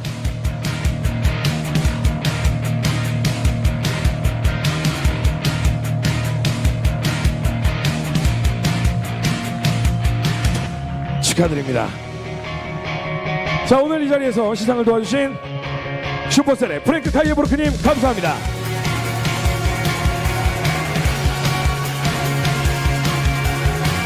전세계 팬들이 함께 열광했던 지난 이틀간의 뜨거웠던 경기 브롤스타즈 월드 파이널 2019 뜨겁게 응원해주신 여러분들 그리고 선수 여러분들 덕분에 너무나도 재미있는 경기가 펼쳐지지 않았나 라는 생각이 듭니다. 챔피언의 탄생을 지켜봐주신 전세계 모든 팬들 그리고 이 자리에 함께해 주신 팬 여러분들 그리고 선수 여러분들께 감사의 말씀드리면서 아직 끝난 게 아닙니다. 내일 오후 1시에는요 아주 특별한 이벤트가 기다리고 있습니다. 오후 1시에 세계 각국의 유명 인플루언서 분들이 브롤스타즈 인비테이셔널을 준비하고 계시거든요. 내일도 많은 참여 부탁드리고요. 다시 여러분들 만나길 기대하면서 여기서 이만 인사드리겠습니다. 지금까지 저는 허준이었고요. 너와 e스포츠 축하드리고요. 여기서 이만 인사드립니다. 고맙습니다.